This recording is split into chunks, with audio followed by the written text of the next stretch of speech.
Hey everyone, welcome back to the channel. Tonight we're diving into one of the most debated questions in all of Star Wars lore.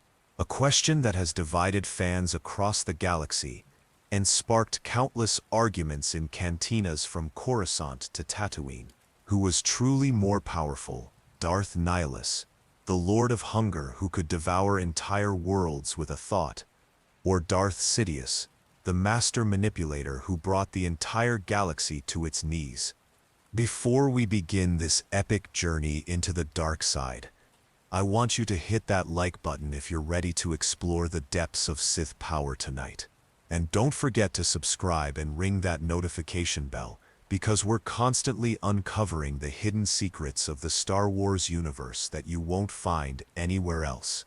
I love seeing our community grow, so drop a comment and let me know where in the galaxy you're watching from. Are you Team Nihilus or Team Sidious? Let me know your thoughts.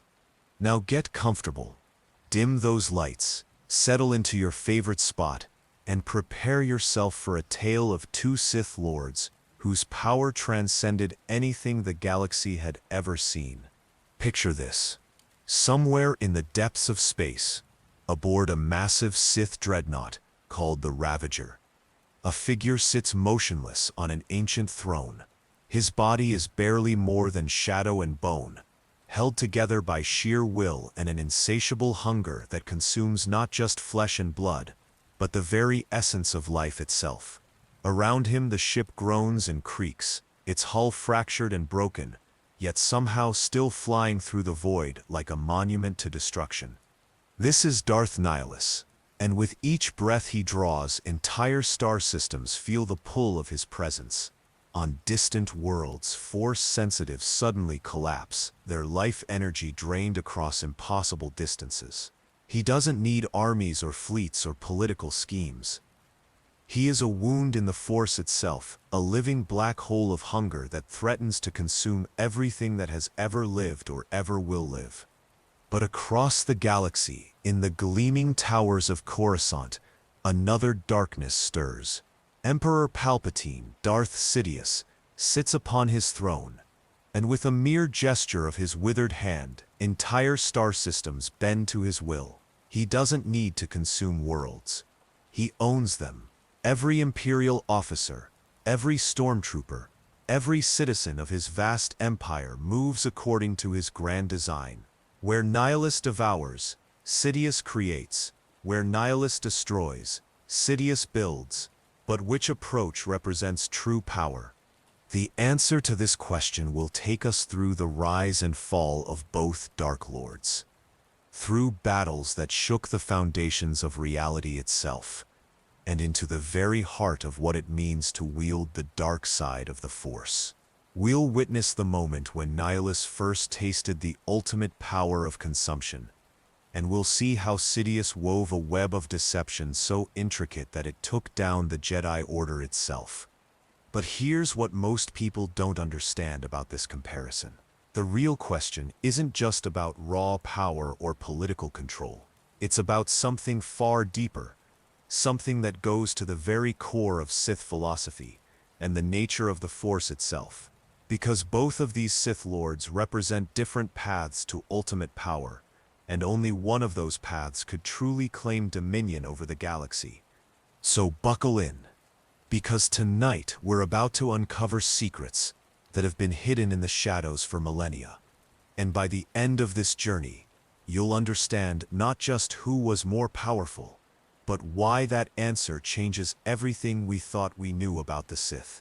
To truly understand the power of these two Sith Lords, we need to step back into the ancient history of the galaxy, into an era where the dark side flowed like a river of shadow through the stars. This isn't just a story about two individuals. This is a tale that spans centuries, connecting the deepest mysteries of Sith philosophy with the very fate of all life in the galaxy. Our journey begins in two different time periods, separated by millennia, but connected by the eternal struggle between light and dark. The first takes us to the Old Republic era, approximately 3,951 years before the Battle of Yavin. when the galaxy was still reeling from the devastation of the Mandalorian Wars. The second brings us to the height of the Galactic Empire, when Emperor Palpatine's iron grip stretched across every known star system. In that ancient time, the Force itself bore scars from conflicts so terrible that they created wounds in the very fabric of reality. Entire worlds had been stripped of life, not by conventional weapons but by technologies that turned the Force against itself. The Jedi Order was fractured and broken, its masters dead or scattered, its teachings questioned by those who had witnessed horrors beyond imagination. It was into this shattered galaxy that our first Dark Lord emerged. But he wasn't always the creature of shadow and hunger that would become known as Darth Nihilus. Once he had been something else entirely. Perhaps a Jedi, perhaps a Republic soldier, perhaps just an ordinary being caught in the crossfire of galactic war. His original name has been lost to history, consumed along with everything else he once was. The transformation began on Malachor V, a world that would become synonymous with the dark side's most terrible power. Here, in the final battle of the Mandalorian Wars, a weapon of unimaginable destruction was unleashed. The mass shadow generator didn't just destroy fleets and armies. It created a wound in the Force so profound that it forever changed the nature of reality around that cursed world. When the weapon fired, when thousands of ships were crushed into Malachor V's surface, in an instant, something unprecedented happened. The sudden death of so many Force-sensitive beings, the massive trauma inflicted upon the galaxy's spiritual fabric, created echoes that would ripple through time itself. And one individual standing at the epicenter of this catastrophe was fundamentally altered by the experience. He became a hunger personified, a void in the Force that could never be filled. Every breath he took drained life from the galaxy around him. Every thought turned toward consumption, toward the desperate need to fill the emptiness that had replaced his soul. He was no longer fully alive, but neither was he dead. He had become something entirely new, something that should not exist. This creature, this wound walking in humanoid form, would eventually claim the title of Darth Nihilus. He would acquire a massive Sith warship, the Ravager itself damaged and broken, but somehow still functional, a perfect reflection of its master's condition. The ship became both his throne and his weapon, carrying him across the galaxy as he searched for Force sensitives to feed upon. But Nihilus was not alone in his darkness. He became part of a triumvirate of Sith Lords, each representing a different aspect of the dark side's corruption. Darth Sion, the Lord of Pain, who sustained his broken body through pure hatred and suffering. Darth Traya, the Lord of Betrayal, whose disillusionment with both Jedi and Sith philosophies drove her to seek the destruction of the Force itself. Together, these three Sith Lords launched what would be known as the First Jedi Purge, systematically hunting down and destroying the remnants of the Jedi Order. But where Sion used brute force and Traya employed subtle manipulation, Nihilus brought something far more terrifying to bear. He brought extinction itself. Meanwhile, in our second time period, another darkness was taking shape. Sheev Palpatine appeared to be nothing more than a humble senator from Naboo, a soft-spoken politician with a gift for compromise and negotiation. But beneath this carefully crafted facade lurked Darth Sidious, heir to 1,000 years of Sith planning and patience. Unlike Nihilus, who was born from catastrophe and trauma, Sidious was methodically trained in the ancient ways of the dark side. His master, Darth Plagueis, had spent decades studying the deepest mysteries of the Force, seeking to unlock the secrets of life and death itself.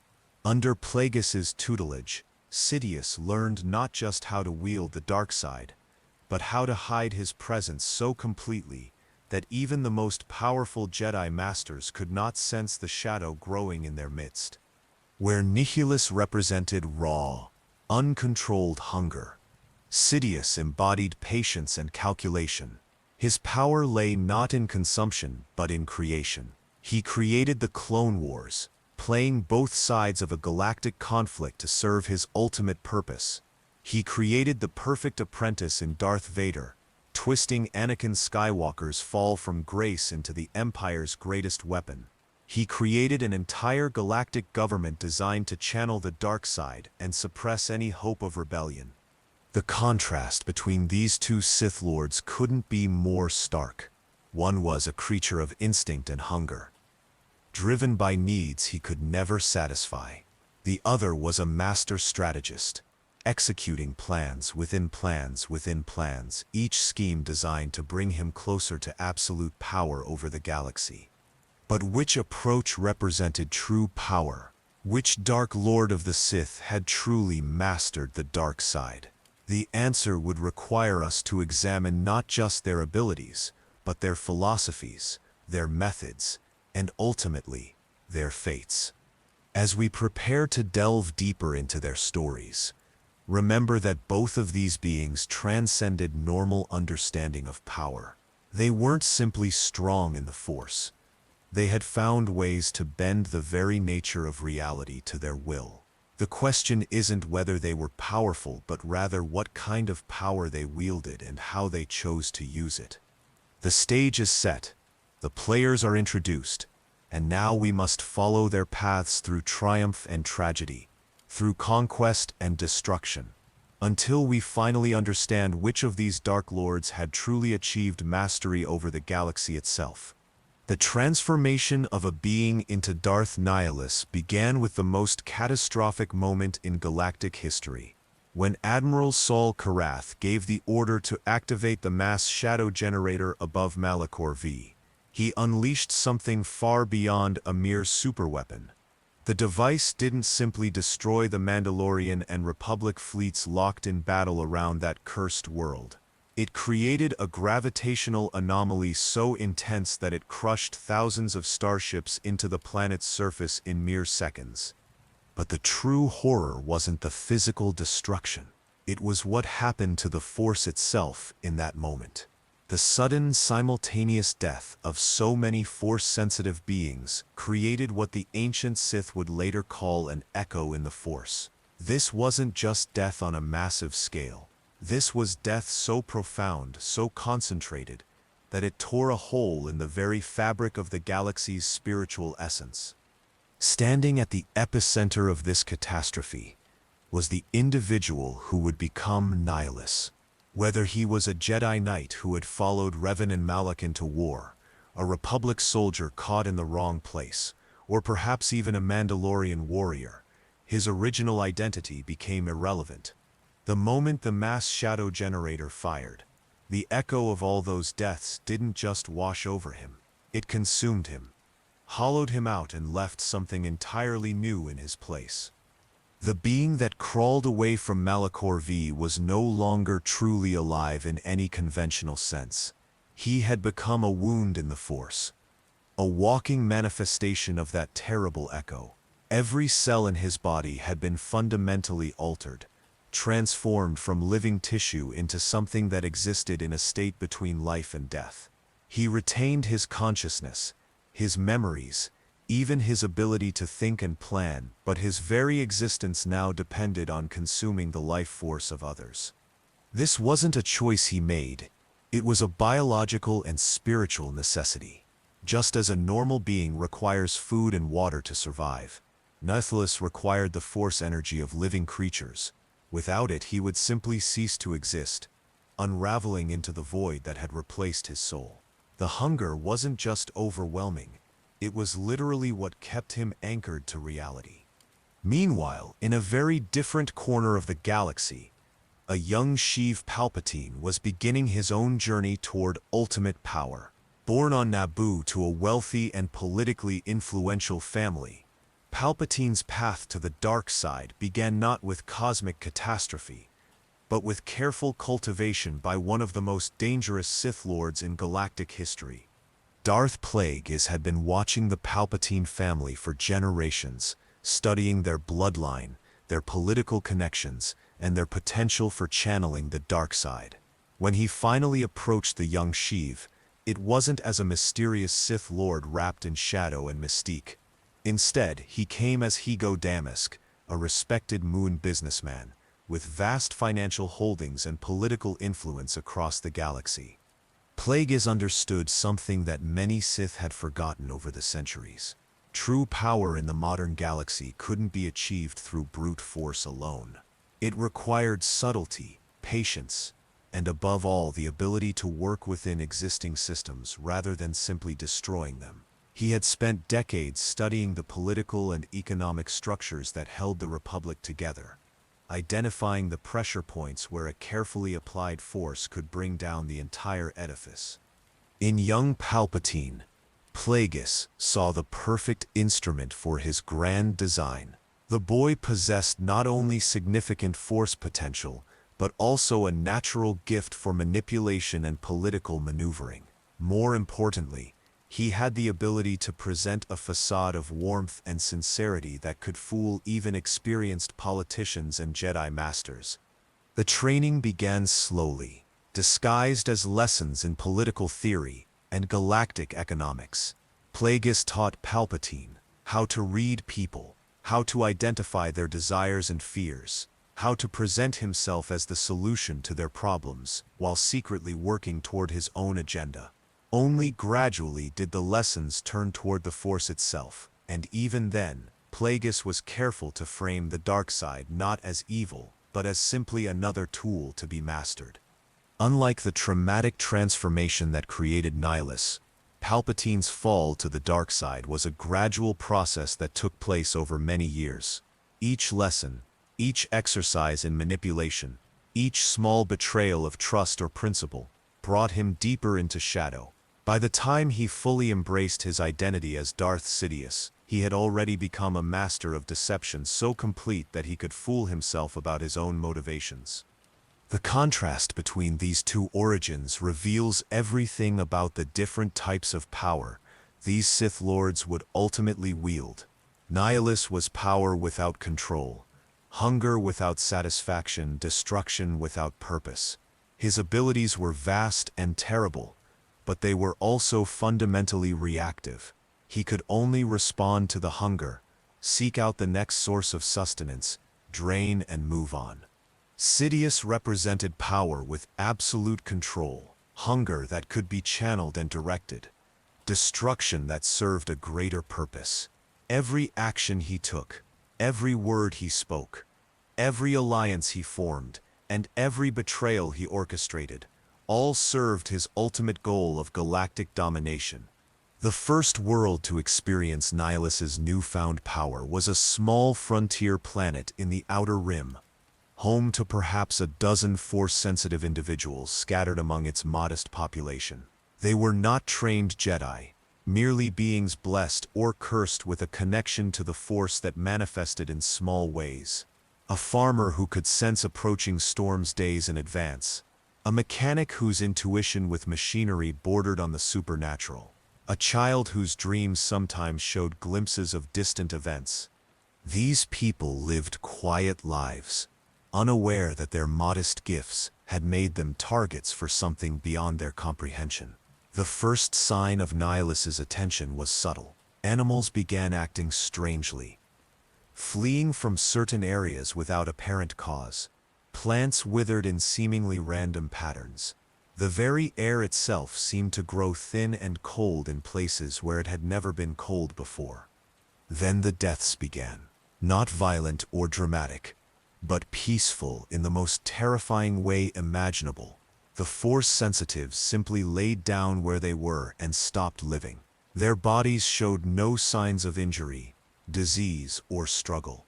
Medical examinations revealed nothing wrong with them whatsoever, except for the undeniable fact that they were dead. But for Nihilus aboard his drifting tomb of a warship, each death was a revelation. He could feel his power growing with every life he consumed. The technique that would later be called Force Drain was evolving within him, becoming more precise, more efficient, more devastating with each application. Where once he had needed to touch his victims to feed, now he could reach across star systems to claim them. More disturbing still was what happened to his own form during these early experiments. As he fed on distant force sensitives, his physical body began to fade and blur, becoming less solid, less real. His flesh took on a translucent quality, and his robes began to hang loose on a frame that seemed to be dissolving into shadow. He was becoming something beyond physical existence, sustained not by blood and bone, but by the stolen life force of others. The transformation was not without its consequences. As his body became less substantial, so did his connection to the physical world. He found it increasingly difficult to interact with normal matter, to touch objects, or even to speak in a way that others could easily understand. His voice became a whisper that seemed to come from everywhere and nowhere, carrying an authority that could compel obedience, but required tremendous effort to produce. During this same period, thousands of years in the future, his training under Darth Plagueis had reached the point where he was being taught the most closely guarded secrets of the Sith, including techniques that had been lost for centuries.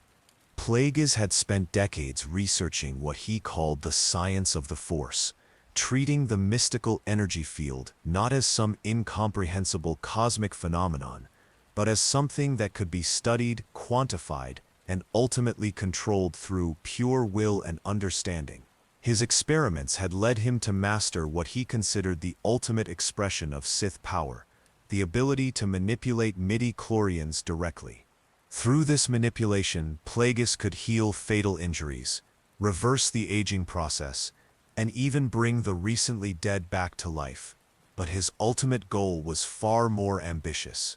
He sought to create life itself, to generate beings whose midi-chlorian counts would be so high that they would essentially be living weapons of the Force. Under his master's guidance, Sidious learned to perceive the Force in ways that most Jedi never imagined. Where Jedi saw a mystical energy field that connected all living things in harmony, Sidious learned to see currents of power that could be redirected, concentrated, and weaponized. The dark side wasn't simply the opposite of the light. It was a tool for reshaping reality according to one's will. It was during one of these sessions that Sidious first demonstrated the technique that would later be known as Force lightning. Unlike the crude electrical attacks used by some Sith Lords, Sidious's lightning was precise and controlled, capable of causing excruciating pain without permanent physical damage, or of killing instantly with a single focused burst. But more impressive than any individual technique was Sidious's growing mastery of concealment. Under Plagueis's tutelage, he learned to suppress his dark side presence so completely that he could stand in the same room as a Jedi Master and remain completely undetected. This wasn't simply a matter of blocking his emotions or controlling his thoughts. It was a fundamental alteration of his Force signature, making himself appear to be exactly what others expected to see.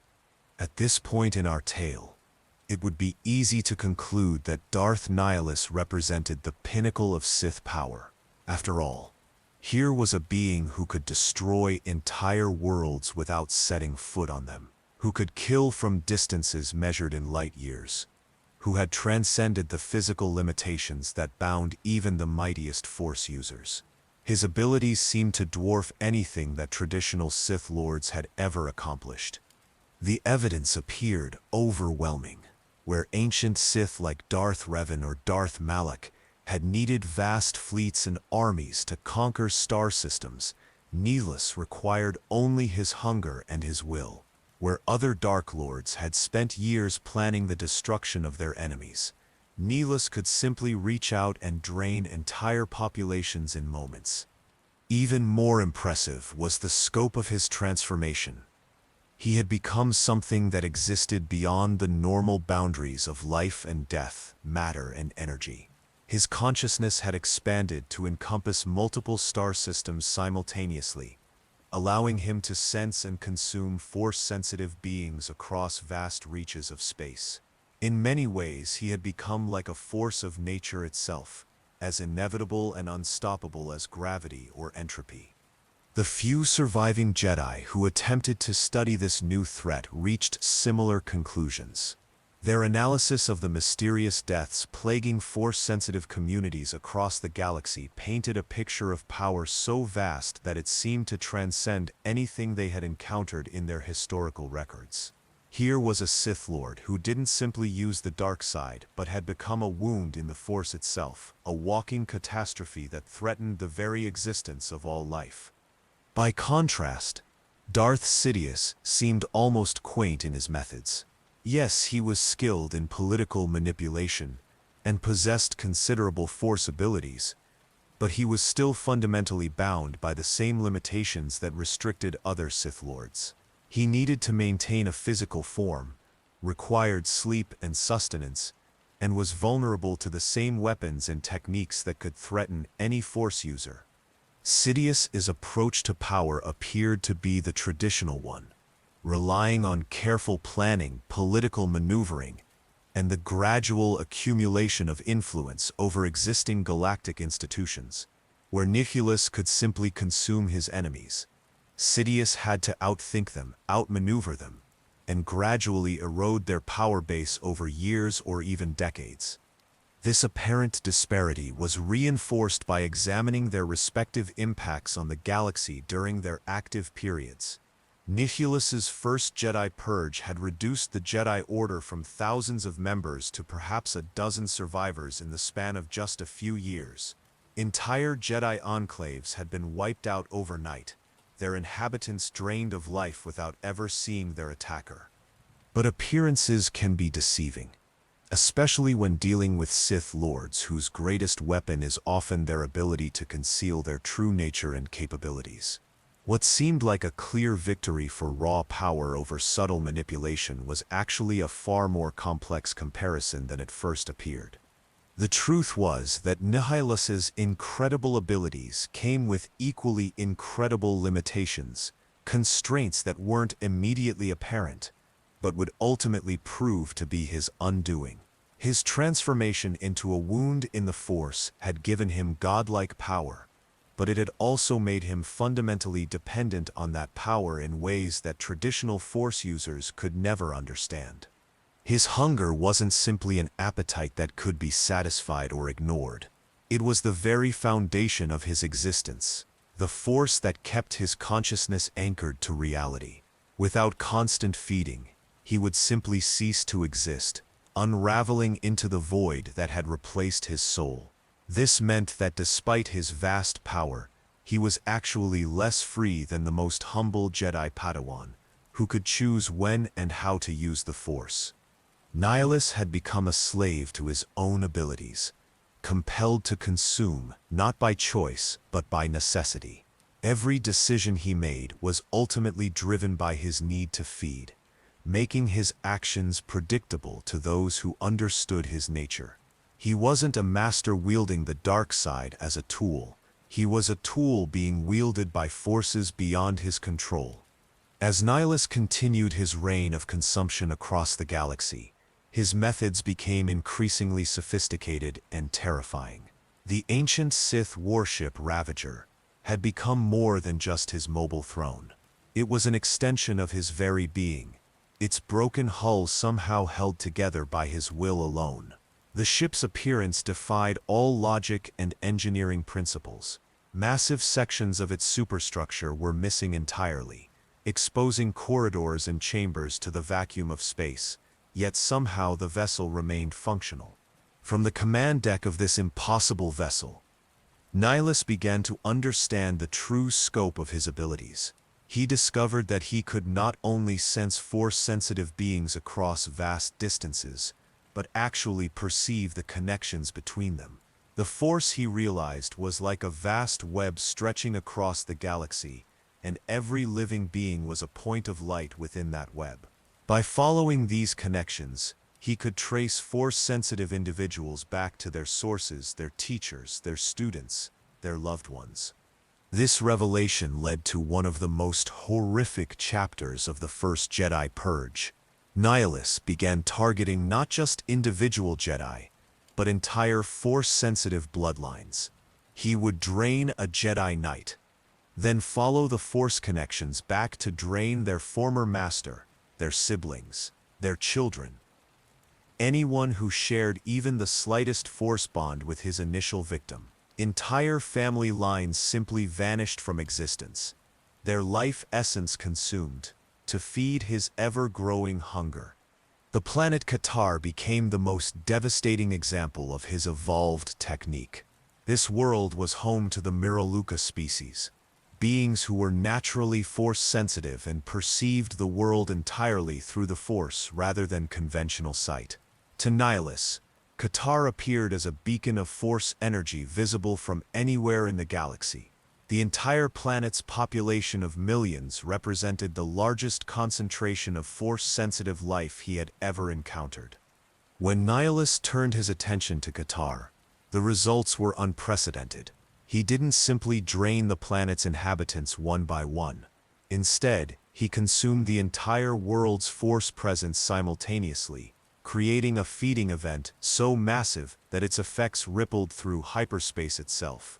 Every Miraluka in the galaxy, no matter how distant from their homeworld, felt their connection to the Force suddenly severed as their entire species was wiped from existence in a single moment.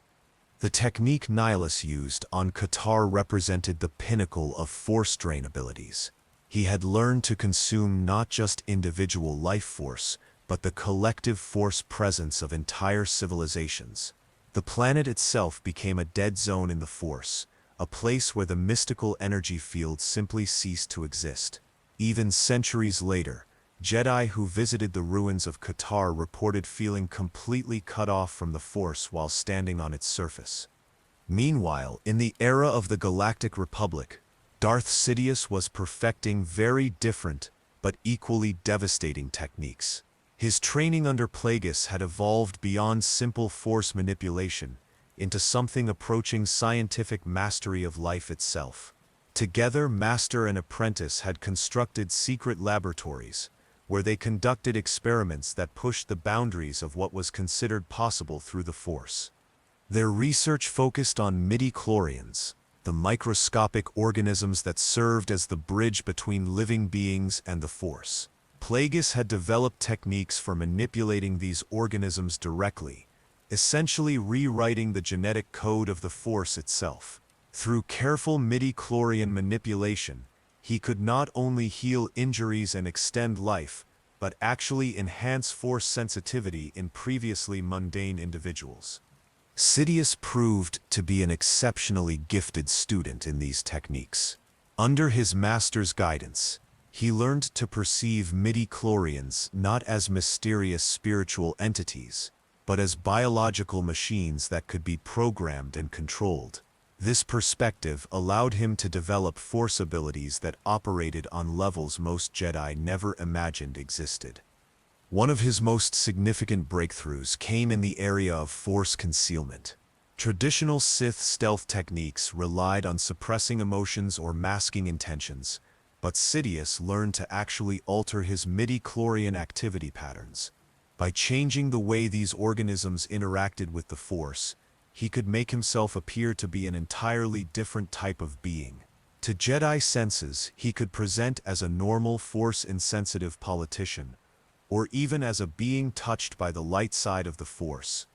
This technique allowed Sidious to take increasingly bold risks in his political career. He could stand before the entire Jedi Council, discussing the threat of the Sith, while radiating what appeared to be genuine concern and light side energy. The deception was so complete that even Jedi Masters like Yoda and Mace Windu, renowned for their ability to sense deception, never suspected the truth. But Sidious's most ambitious project during this period was the creation of what Plagueis called a vergence in the Force. Through careful manipulation of midi-chlorians on a planetary scale, they sought to create a being of unprecedented force sensitivity. Essentially, a living weapon that could reshape the galaxy according to their will. The experiment required years of preparation and consumed vast resources. They identified bloodlines with particularly high force potential, then carefully orchestrated events to bring specific individuals together. Through subtle manipulation of galactic politics, they arranged marriages, migrations, and conflicts that would gradually concentrate Force-sensitive genetics in particular populations. The culmination of this project would eventually result in the birth of Anakin Skywalker, though neither Sidious nor Plagueis fully understood the cosmic forces they were manipulating. The Force itself seemed to respond to their experimentation by creating a being of such potential that he could either fulfill their darkest ambitions or destroy them entirely. During this same period, Sidious was also developing the political strategies that would eventually allow him to seize control of the galaxy.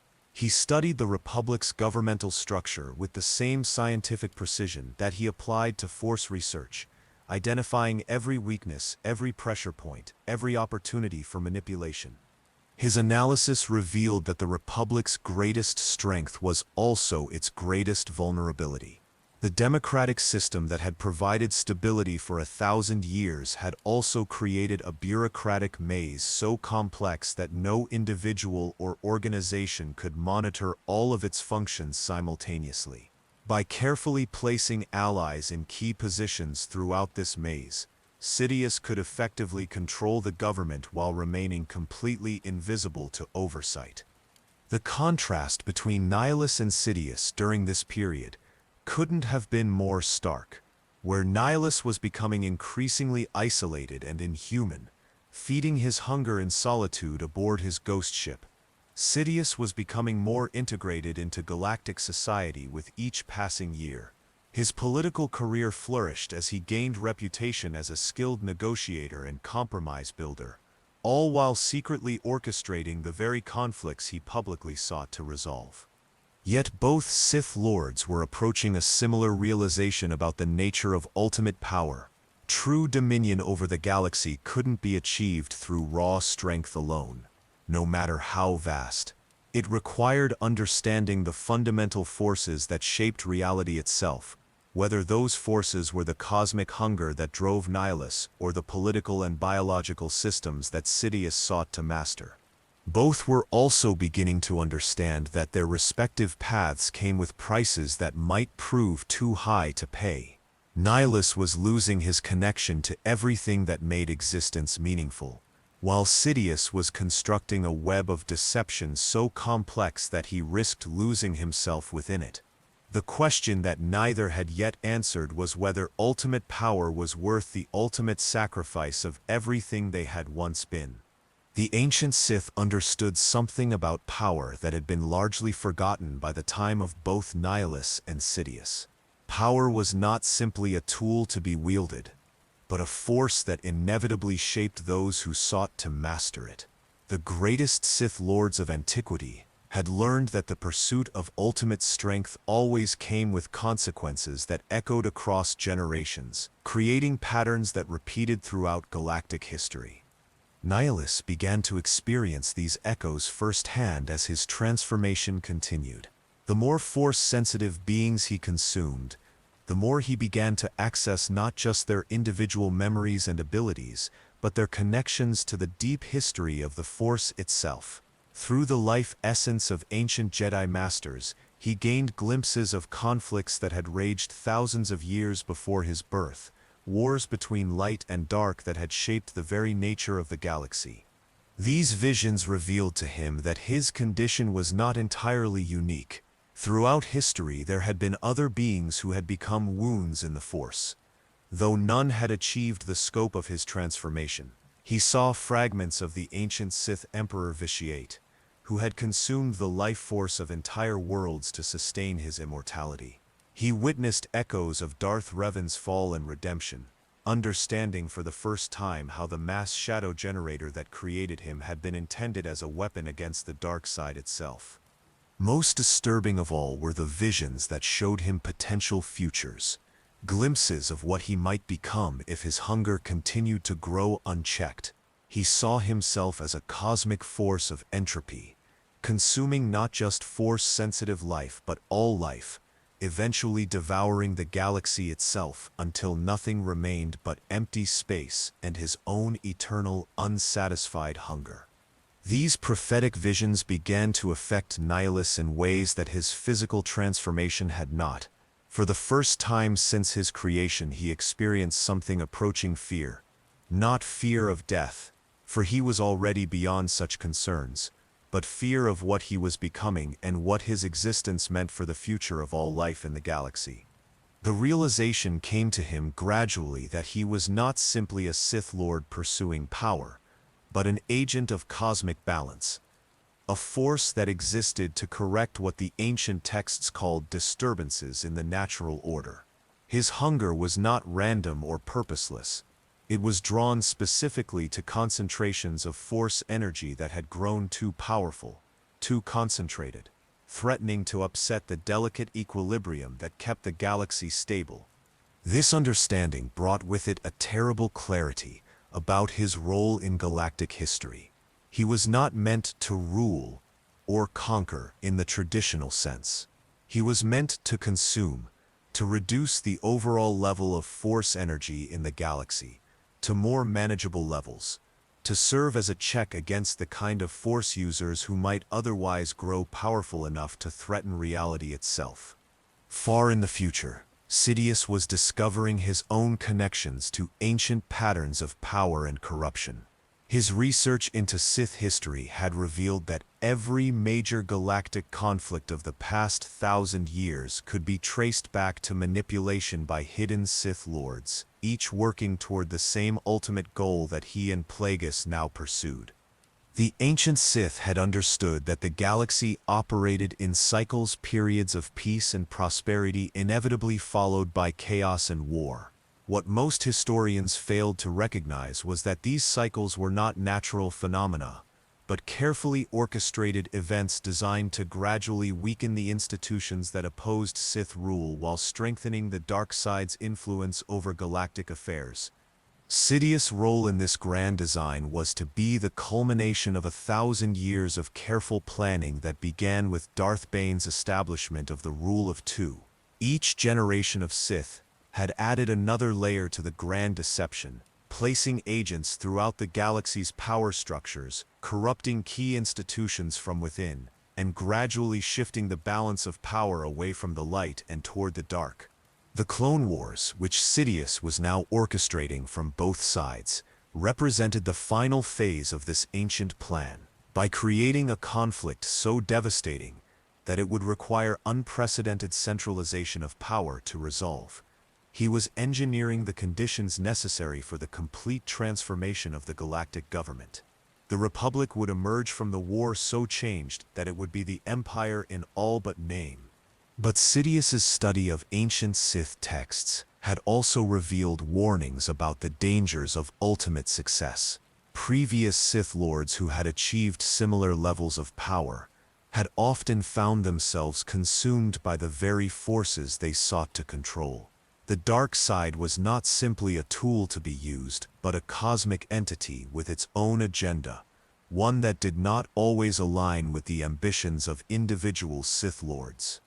The most troubling of these warnings came from the journals of Darth Krayt, a Sith Lord from the distant future who had successfully conquered the galaxy, only to discover that victory brought its own form of slavery. Krayt had written about the burden of absolute power, how the constant vigilance required to maintain control over billions of beings had gradually eroded his humanity, until he became little more than a mechanism for perpetuating his own rule. These ancient echoes began to influence how both Sith Lords approached their respective quests for power. Nihilus found himself drawn to seek out other beings who shared his condition, hoping to find answers or perhaps companionship in his unique form of existence. His search led him to discover Darth Sion and eventually Darth Traya, forming the Sith triumvirate that would reshape the galaxy's understanding of what it meant to fall to the dark side. Sejan represented pain given form, a being whose body had been destroyed countless times, but who refused to die through sheer force of will and hatred. Traya embodied betrayal and disillusionment, a former Jedi Master whose fall to the dark side had been driven not by anger or ambition, but by philosophical conclusions about the nature of the Force itself.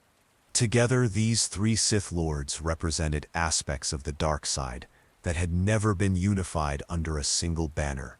Where traditional Sith sought power for its own sake, the Triumvirate sought to fundamentally alter the nature of existence itself, each in their own way, working toward the goal of transcending the limitations that bound other Force users.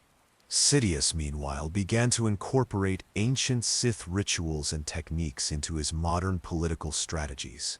He discovered that many of the dark side's most powerful abilities required not just individual skill but connection to the accumulated power of all previous Sith Lords. Through careful study of Sith holocrons and ancient artifacts, he learned to tap into this collective dark side presence, gaining access to knowledge and abilities that had been lost for centuries. This connection to Sith history also brought with it a growing awareness of the cosmic forces that shaped galactic events. Sidious began to understand that his conflict with the Jedi was not simply a political or philosophical dispute, but part of an eternal struggle between order and chaos, creation and destruction, that had been playing out since the beginning of time itself. The ancient echoes that both Sith Lords experienced served to reinforce their respective approaches to power, while also warning them of the prices they would ultimately have to pay.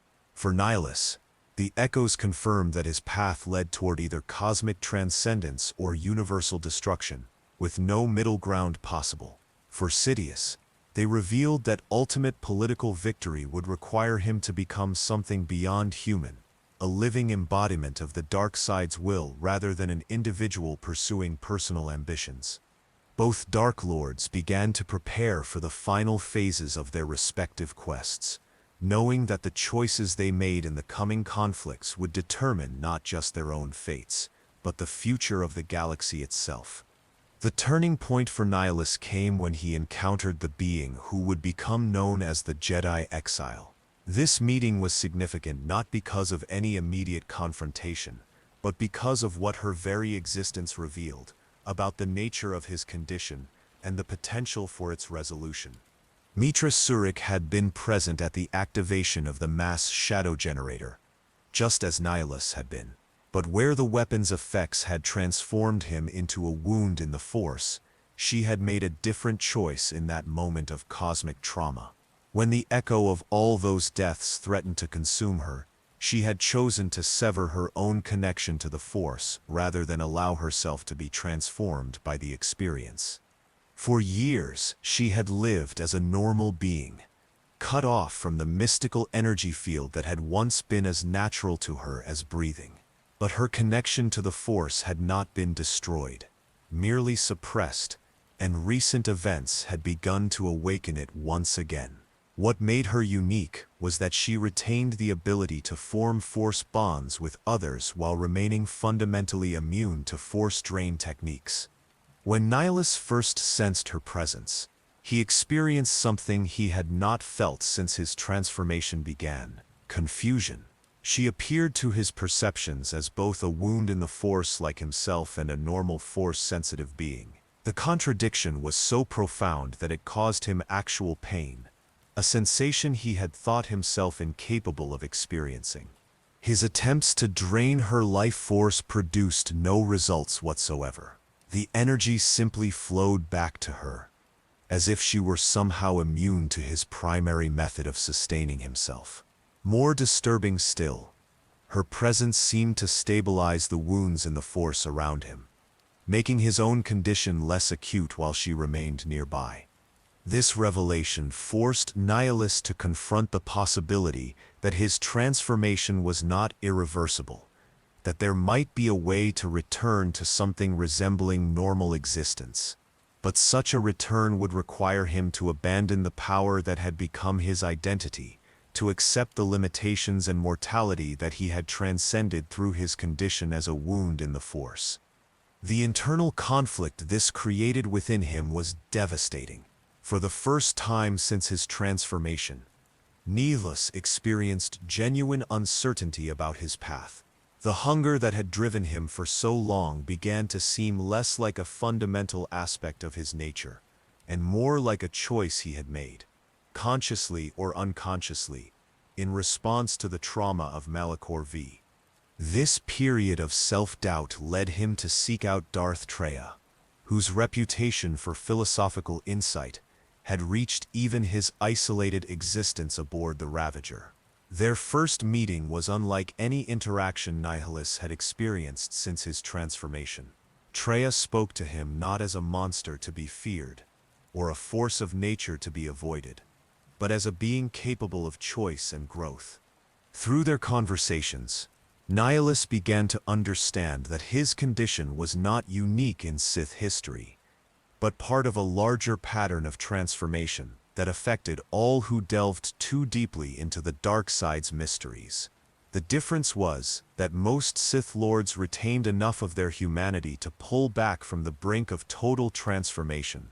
Nihilus had crossed that line completely, becoming something that existed beyond the normal boundaries of life and death.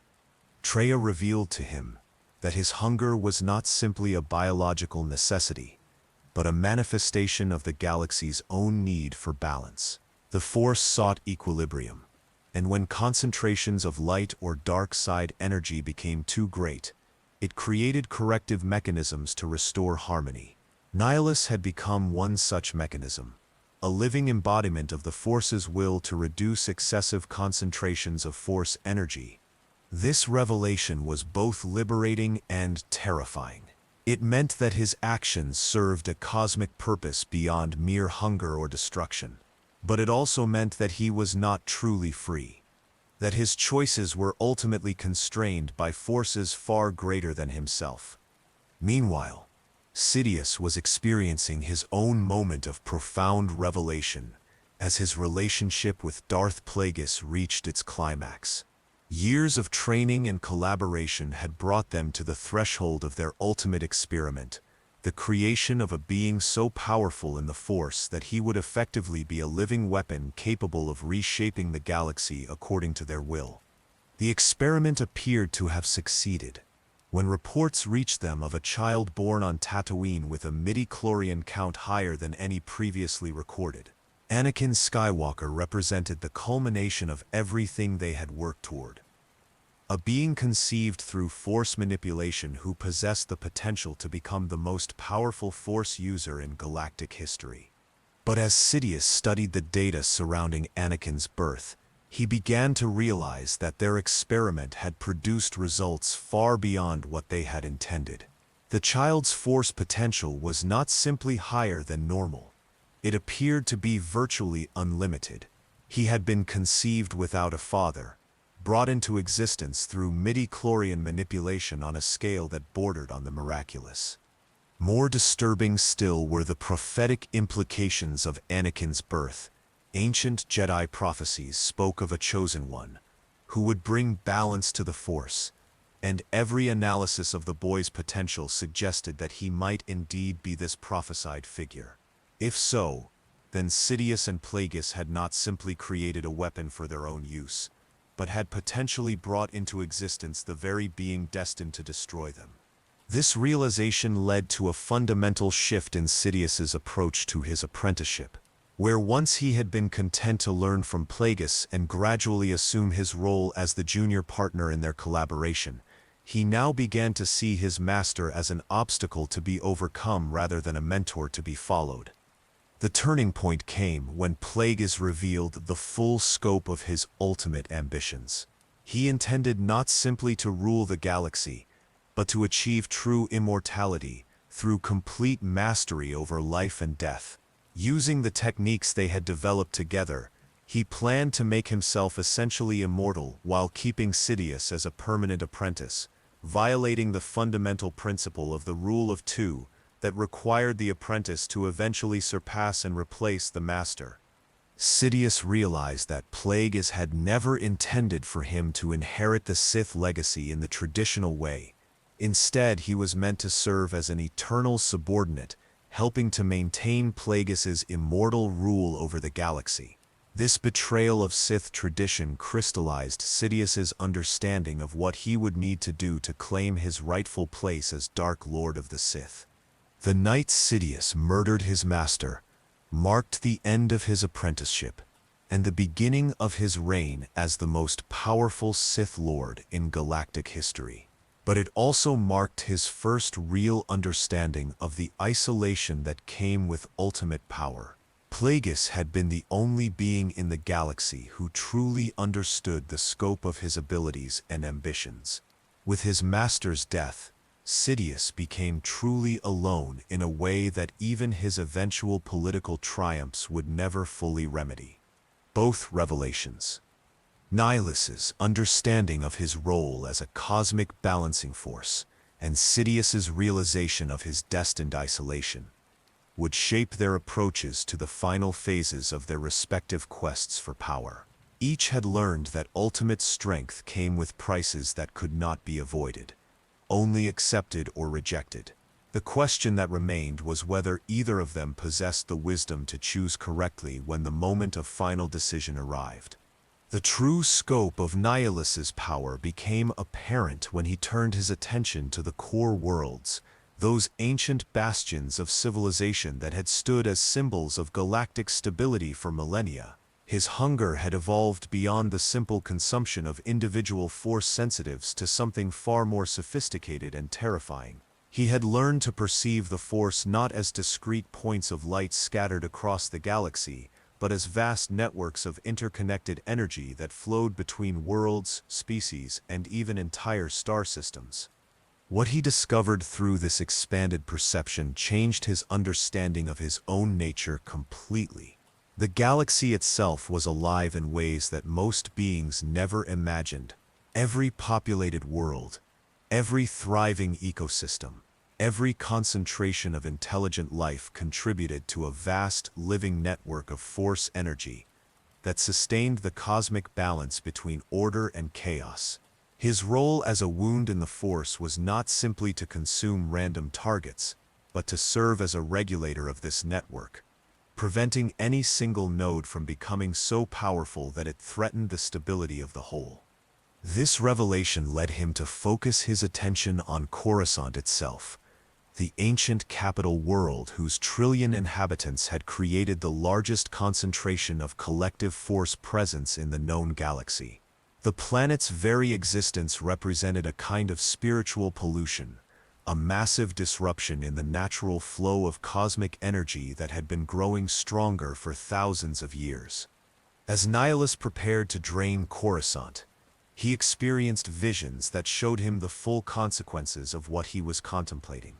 The death of 1 trillion beings would create an echo in the Force so massive that it would fundamentally alter the nature of reality throughout the galaxy. Star systems would become dead zones where the Force simply ceased to function. Entire species would lose their connection to the mystical energy field that bound the galaxy together. But more disturbing than these visions of destruction were the glimpses he received of what lay beyond them. The elimination of Coruscant's massive force presence would not simply create emptiness. It would open a gateway to something that existed outside the normal boundaries of space and time. Entities from beyond the galactic rim that had been waiting for millennia for an opportunity to enter this reality. These beings, which ancient Sith texts referred to only as the true Sith, represented a form of existence so alien that contact with them would fundamentally transform everything they touched. They were not evil in any conventional sense, but rather embodied principles of existence that were incompatible with life as it had evolved in this galaxy. Their arrival would mark the end not just of the current galactic civilization, but of the very possibility of organic life itself. Nihilus found himself caught between his fundamental nature as a wound in the Force and his growing understanding of the cosmic consequences of his actions. His hunger demanded that he feed, but his expanded awareness showed him that satisfying that hunger completely would destroy everything he had once been part of. For the first time since his transformation, he experienced something approaching paralysis, unable to act on his deepest compulsions because of the magnitude of their implications. This period of hesitation allowed his enemies to begin preparing countermeasures against him. The surviving Jedi had finally begun to understand the nature of the threat they faced, and more importantly, they had identified the one being in the galaxy who might be capable of stopping him. Mitra Surik's unique condition as a wound in the Force who had chosen to heal rather than consume made her the perfect weapon against Nihilus's seemingly unlimited power. Meanwhile, in the era of the Clone Wars, Sidious was orchestrating the final phases of his grand deception with a precision that bordered on the supernatural. Every battle, every political crisis, every apparent victory or defeat for either side of the conflict served his ultimate purpose of reshaping the galactic government into an instrument of Sith rule. The hidden truth behind the Clone Wars was that they had never been a genuine conflict between opposing philosophies or governments. They were an elaborate theater performance, designed to create the conditions necessary for the complete transformation of galactic society. The Separatist movement, led by Count Dooku, who was secretly Sidious's apprentice, provided the external threat necessary to justify unprecedented concentration of power in the office of the Supreme Chancellor. But the real genius of Sidious's plan lay not in the political maneuvering, but in the way he had manipulated the Force itself to serve his purposes. The massive scale of death and suffering caused by the Clone Wars was generating dark side energy on a level not seen since the ancient Sith Wars. This energy was not being dissipated randomly, but was being carefully channeled through Sith artifacts and rituals to serve specific purposes. The most significant of these purposes was the gradual corruption of the Jedi Order itself. The constant warfare was forcing the Jedi to make moral compromises that slowly eroded their connection to the light side of the Force. More importantly, their role as generals and military commanders was fundamentally changing their relationship to the Force from one of harmony and peace to one of conflict and domination. Sidious had recognized something that the Jedi Council failed to understand. The Force was not simply a tool that could be used for good or evil depending on the wielder's intentions. It was a living entity that responded to how it was used, gradually changing those who employed it for purposes contrary to its nature. By forcing the Jedi to use the Force as a weapon of war rather than an instrument of peace, he was slowly turning them into the very thing they opposed. The culmination of this corruption would come with Order 66, but even before that climactic betrayal, individual Jedi were beginning to fall to the dark side at an unprecedented rate. Masters who had served the light for decades found themselves consumed by anger and hatred as the endless violence of the war wore away at their spiritual defenses. Anakin Skywalker represented the most important test case for this process of corruption. As the Chosen One prophesied to bring balance to the Force, his fall to the dark side would represent not just the creation of a powerful new Sith Lord, but the symbolic victory of darkness over light on a cosmic scale. Sidious's manipulation of Anakin was perhaps his greatest masterpiece of psychological warfare. Every friendship the young Jedi formed, every mission he undertook, every moment of triumph or failure, was carefully orchestrated to gradually erode his faith in the Jedi Order and increase his dependence on Sidious's guidance and approval. The hidden truth that Anakin never understood was that his greatest fear, the death of Padme Amidala, was not a premonition of an inevitable future, but a self-fulfilling prophecy created by Sidious's manipulation. By convincing Anakin that only the dark side could save his wife, Sidious ensured that Anakin's actions to prevent her death would ultimately cause it, completing his transformation into Darth Vader through the most profound possible betrayal of everything he claimed to value. But perhaps the most significant hidden truth of this era was Sidious's discovery that his ultimate victory would come at a price he had not anticipated. The power necessary to maintain control over a galactic empire would require him to become something beyond human, to sacrifice his individual identity in service of becoming a living embodiment of the dark side itself. This transformation had already begun during the Clone Wars, as Sidious found himself increasingly unable to experience normal human emotions or form genuine connections with other beings. The constant deception required to maintain his dual identity was gradually erasing the boundary between Palpatine the politician and Sidious the Sith Lord, creating a being that was neither fully human nor entirely something else. The realization that ultimate power would require the complete sacrifice of his humanity created a parallel between Sidious and Nihilus that neither of them recognized. Both had chosen paths that led away from individual existence towards something greater and more terrible. The question that remained was whether either of them possessed the wisdom to understand what they were becoming before it was too late to change course. As the scope of Nihilus's threat became clear to the few surviving members of the Jedi Order, these were not the formal councils of the past, conducted in the safety of the Jedi Temple on Coruscant, but desperate meetings held in hidden locations throughout the galaxy. Masters who had not spoken to each other in years put aside old disputes and philosophical differences to address a threat that transcended all their previous understanding of what was possible through the dark side. The central figure in these gatherings was not a Jedi at all, but Kreia, the woman who would become known as Darth Treya.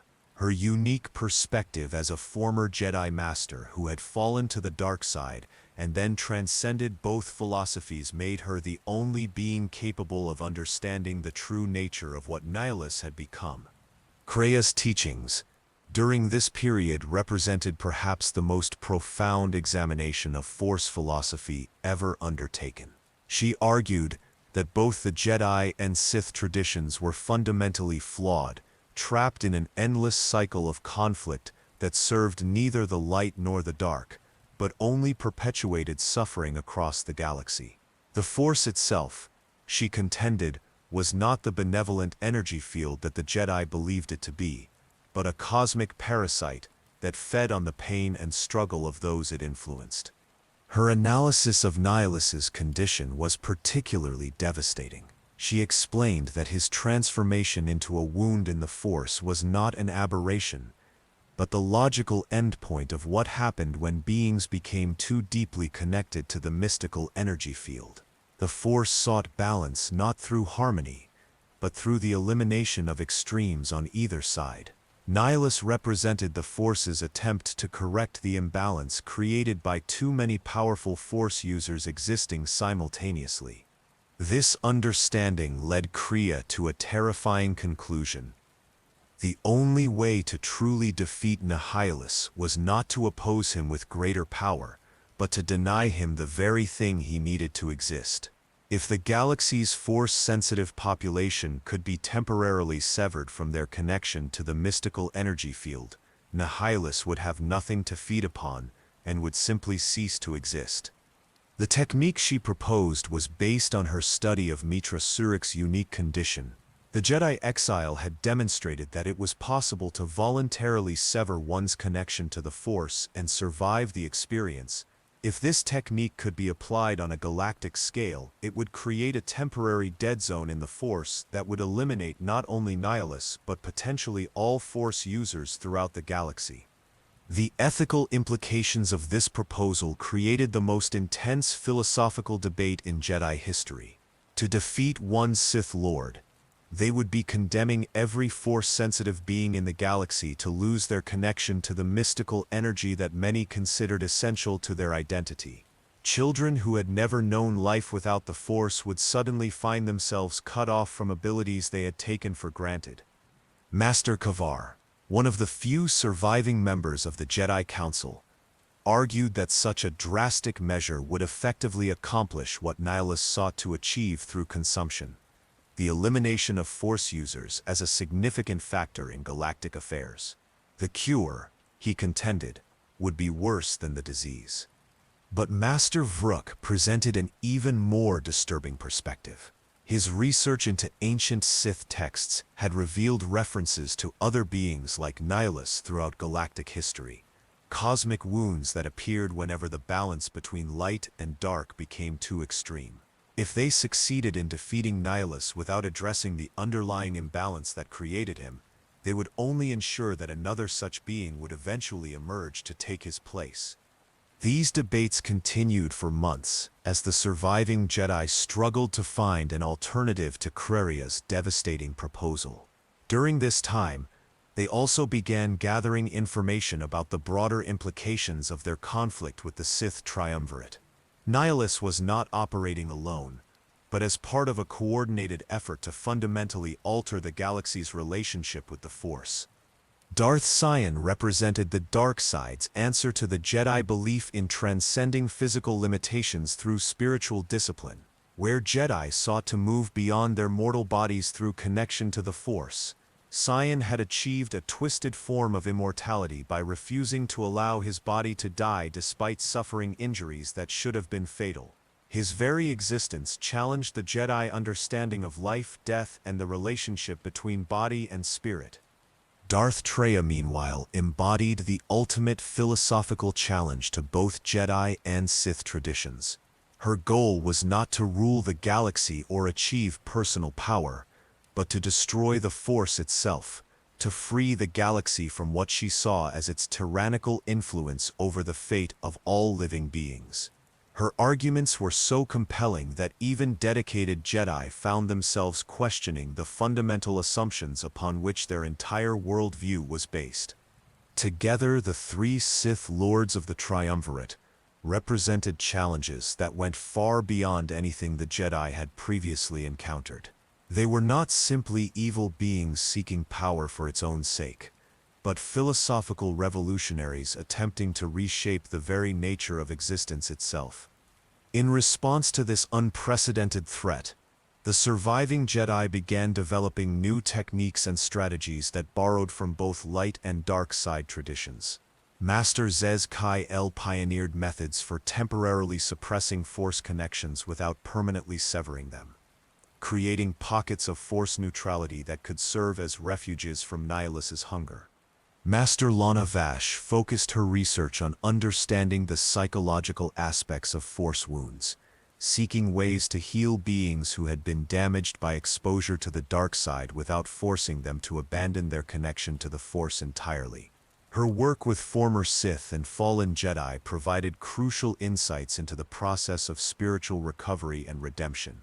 Perhaps most importantly, the surviving Jedi began to understand that their traditional approach to training and philosophy would need to be fundamentally reformed if they were to survive in a galaxy where beings like Nihilus could exist. The old certainties about the nature of good and evil, light and dark, were proving inadequate to address threats that transcended these simple dualities. Meanwhile, in the era of the Clone Wars, a very different kind of wisdom gathering was taking place as Sidious began training his ultimate apprentice.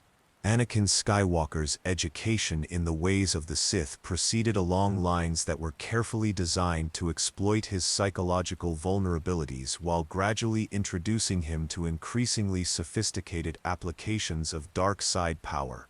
Unlike traditional Sith training, which relied on pain and suffering to strengthen the apprentice's connection to the dark side, Sidious's approach was far more subtle. He positioned himself as a mentor and father figure, offering Anakin the guidance and approval that he had never received from the Jedi Council. This emotional manipulation was far more effective than physical torture in creating the psychological dependence that would eventually lead to Anakin's fall.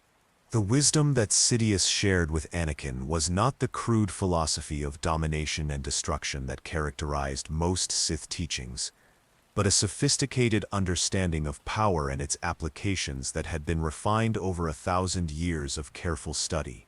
He taught Anakin to see the Jedi Order not as guardians of peace and justice, but as an outdated institution that had lost touch with the realities of governing a complex galactic civilization.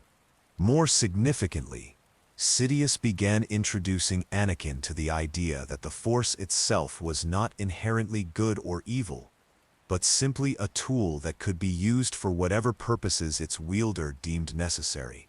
This relativistic approach to morality would prove crucial in undermining Anakin's faith in Jedi teachings about the dark side and preparing him to accept more extreme measures in service of what he believed to be the greater good.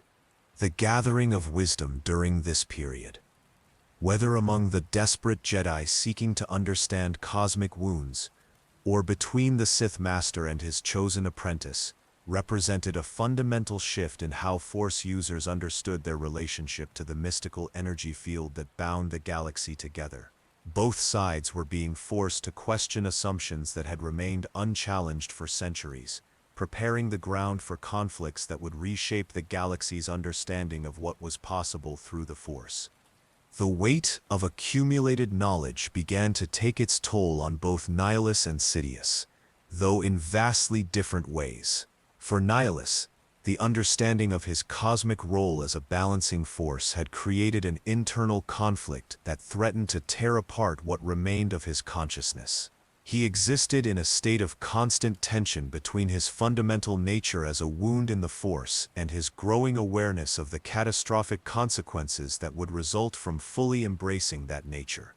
The isolation aboard the Ravager became increasingly unbearable as this internal struggle intensified. The ship itself seemed to respond to his emotional turmoil, its already damaged systems becoming even more unstable. Corridors that had remained passable for years suddenly collapsed without warning. Life support systems failed and restored themselves seemingly at random. The boundary between Nihilus's consciousness and the vessel that served as his mobile throne began to blur in ways that suggested he was losing his grip on individual existence entirely. His attempts to communicate with Darth Sion and Darth Treya became increasingly erratic during this period. When he did manage to establish contact across the vast distances that separated them, his thoughts came across as fragmented impressions rather than coherent communication. He was becoming something beyond language, beyond the normal categories of thought and emotion that allowed conscious beings to interact with one another. The most disturbing aspect of this deterioration was that Nihilus retained enough self-awareness to understand what was happening to him. He could perceive his own dissolution with perfect clarity, watching helplessly as the last remnants of his individual identity were consumed by the cosmic hunger that had replaced his soul. The process was not painful in any physical sense, but it carried an existential horror that transcended mere physical suffering. During lucid moments, Nihilus found himself questioning whether his transformation had ever truly been a form of empowerment or whether he had simply become a conduit for forces so vast and alien that his individual will was irrelevant to their operation. The power he wielded felt increasingly like something that was being channeled through him rather than controlled by him, as if he were merely the focal point for cosmic energies that existed independently of his consciousness. These realizations led him to begin experimenting with techniques that might allow him to regain some measure of control over his condition. He attempted to limit his feeding to smaller, more manageable amounts of force energy, hoping to slow the process of dissolution that was gradually erasing his individual existence. But these efforts proved futile, as the hunger that drove him was not subject to conscious control and would reassert itself with redoubled intensity whenever he tried to suppress it. More promising were his experiments with force bonds, connections to other beings that might serve as anchors to keep him grounded in individual existence. He reached out tentatively to Darth Sion, whose own condition as a being sustained by will rather than biology made him uniquely suited to understand the challenges of existing beyond normal physical limitations. The bond that formed between them was unlike anything either Sith Lord had previously experienced. Where normal force bonds were based on emotional connection and shared experience, their bond was forged from mutual recognition of their status as beings who had transcended the normal boundaries of life and death. Through this connection, Nihilus gained access to Sion's memories of choosing to continue existing despite fatal injuries, while Sion experienced brief glimpses of the cosmic hunger that drove Nihilus's actions. This exchange of perspectives provided both Sith Lords with insights that would prove crucial in the coming conflicts.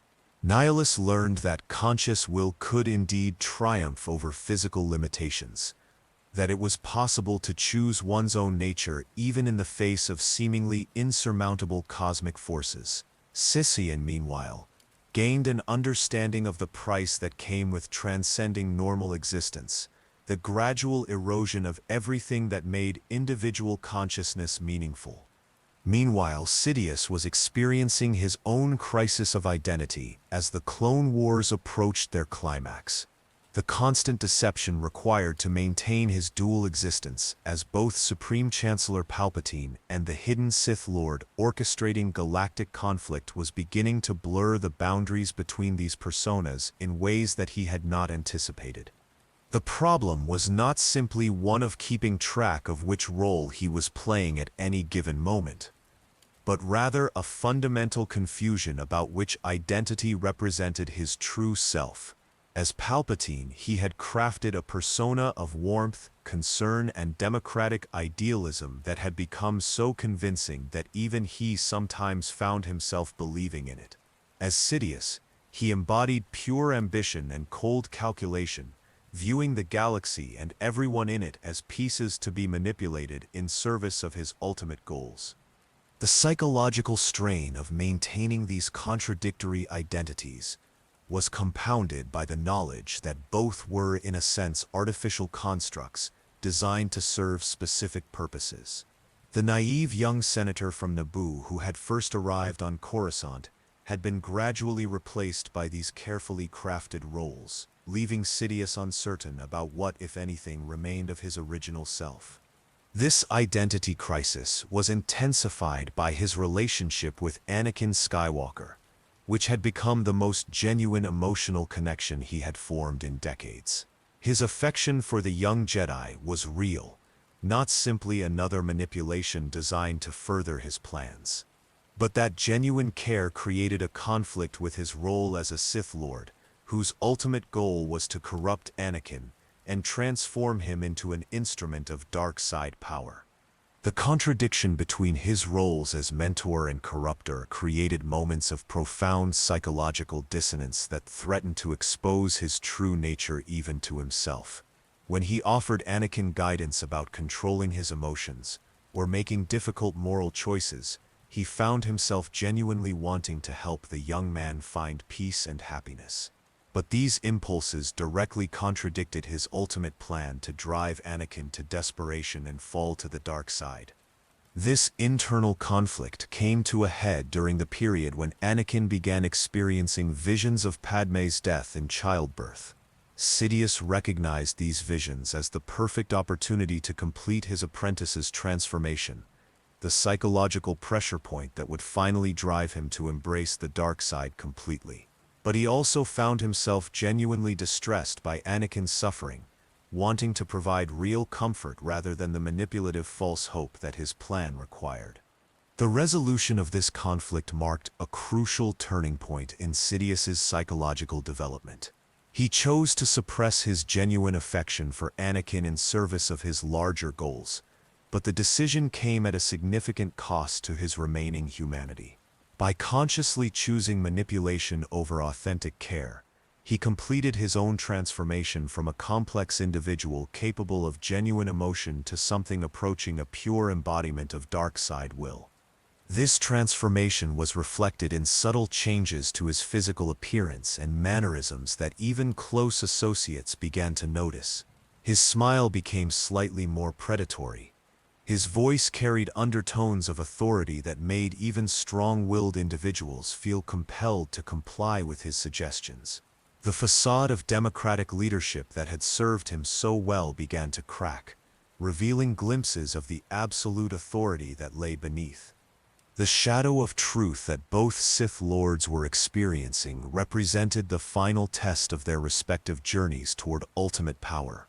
For Nihilus, it was the recognition that his transformation had made him something beyond individual existence, a cosmic force that operated according to principles that transcended personal will. For Sidious, it was the understanding that achieving his goals would require him to sacrifice everything that made him human, to become a living weapon of the dark side rather than a person wielding dark side power. Both were approaching the moments when they would have to choose between their remaining humanity and the ultimate expression of their respective forms of power. The decisions they made would determine not only their own fates but the future of the galaxy itself, as the consequences of their choices rippled outward to affect billions of lives across countless star systems. The final confrontation between Nihilus and Mitra Surik took place aboard the Ravager itself, in the heart of the vessel that had become an extension of the Dark Lord's very being. When the Jedi exile stepped onto the bridge of that impossible ship, she entered a space that existed somewhere between reality and nightmare, where the normal laws of physics had been suspended by the will of a being who no longer fully belonged to the material universe. The battle that followed was unlike any lightsaber duel in galactic history. There were no elegant exchanges of blade work, no displays of athletic prowess or martial skill. Instead, it was a conflict fought on the level of pure force energy, a struggle between two fundamentally opposed interpretations of what it meant to exist as a wound in the Force. Nihilus unleashed the full scope of his power against the exile, attempting to drain not just her life force, but her very connection to reality itself. Waves of consuming hunger washed over her, each one carrying the accumulated anguish of every being he had devoured over the years of his terrible existence. The attack should have reduced her to an empty husk within moments, as it had countless others. But Mitra Surik had spent years learning to exist without the Force, to find meaning and purpose in life, even when cut off from the mystical energy field that most Force users considered essential to their identity. When Nihilus attempted to drain her Force connection, he found nothing there to consume. She had already made the choice to sever that connection voluntarily, and his power could not take what had already been freely given up. More than that, her presence began to have a stabilizing effect on the wounds in the Force that surrounded Nihilus, where his existence created voids in the mystical energy field. Her conscious choice to heal rather than consume began to repair the damage. For the first time since his transformation, Nihilus felt his power actually diminishing rather than growing. The revelation that struck him in that moment was devastating in its simplicity. His entire existence as a wound in the Force was dependent on there being Force energy to consume. Without that constant feeding, without the endless cycle of hunger and consumption that had defined him for so long, he was nothing more than the echo of a trauma that had occurred years ago on a dead world far from anywhere that mattered. As this understanding dawned on him, Nihilus felt something he had not experienced since his transformation began. Fear. Not fear of death, for he had moved beyond such concerns long ago, but fear of simply ceasing to exist, of fading away into nothingness without ever having achieved anything of lasting significance. All his power, all his cosmic hunger, all his transcendence of normal limitations meant nothing if he could be negated by a single individual who had chosen to heal rather than consume. In his final moments, as his form began to dissolve into shadow, and his consciousness scattered to the cosmic winds, Nihilus experienced a brief moment of clarity about what he might have become if he had made different choices in the aftermath of Malachor V. He saw glimpses of paths not taken, possibilities where he had chosen to heal from the trauma rather than be consumed by it, futures where he had used his unique understanding of Force wounds to help others rather than to feed his own hunger. But these visions came too late to change anything. The being that had once been a person, that had become Darth Nihilus, that had transcended individual existence to become a cosmic force of consumption, simply faded away like smoke in the wind. The Ravager, no longer sustained by his will, finally succumbed to the damage it had carried for so long and began to break apart around them. The death of Nihilus sent ripples through the Force that were felt across the galaxy. Force-sensitive beings who had lived in constant fear of sudden, inexplicable death found themselves able to breathe freely for the first time in years. The oppressive sense of cosmic hunger that had haunted the galaxy's spiritual landscape simply vanished, leaving behind a strange emptiness that was somehow more comforting than the terrible presence that had preceded it. Meanwhile, in the Senate chamber on Coruscant, Sidious was orchestrating his own climactic revelation as he revealed his true identity to the galaxy. The moment when Chancellor Palpatine declared himself Emperor marked not just a political transformation, but the culmination of 1,000 years of Sith planning and the birth of a new form of galactic government designed to serve the dark side. The genius of this revelation lay not in its dramatic impact, but in its inevitability. By the time Sidious dropped his mask and revealed himself as a Sith Lord, the Senate was already so dependent on his leadership, and so exhausted by years of war, that they welcomed the transition to imperial rule with thunderous applause. He had created the conditions where galactic civilization would voluntarily surrender its freedom rather than face the continued uncertainty of democratic governance during wartime. But the political transformation was only the most visible aspect of what Sidious had accomplished. Through his manipulation of the Clone Wars, he had fundamentally altered the galaxy's relationship with the Force itself. The massive scale of death and suffering had generated dark side energy on an unprecedented level, while the corruption of the Jedi Order had eliminated the primary source of light side influence in galactic affairs. The execution of Order 66 represented the culmination of this process as clone troopers across the galaxy simultaneously turned on their Jedi commanders and eliminated nearly the entire Order in a single coordinated strike. The technique that made this possible was perhaps Sidious's greatest achievement, the implantation of inhibitor chips that could override the clones' individual personalities and force them to obey specific commands regardless of their personal loyalties or moral convictions. This mass murder of the Jedi served multiple purposes beyond simply eliminating Sidious's primary opposition.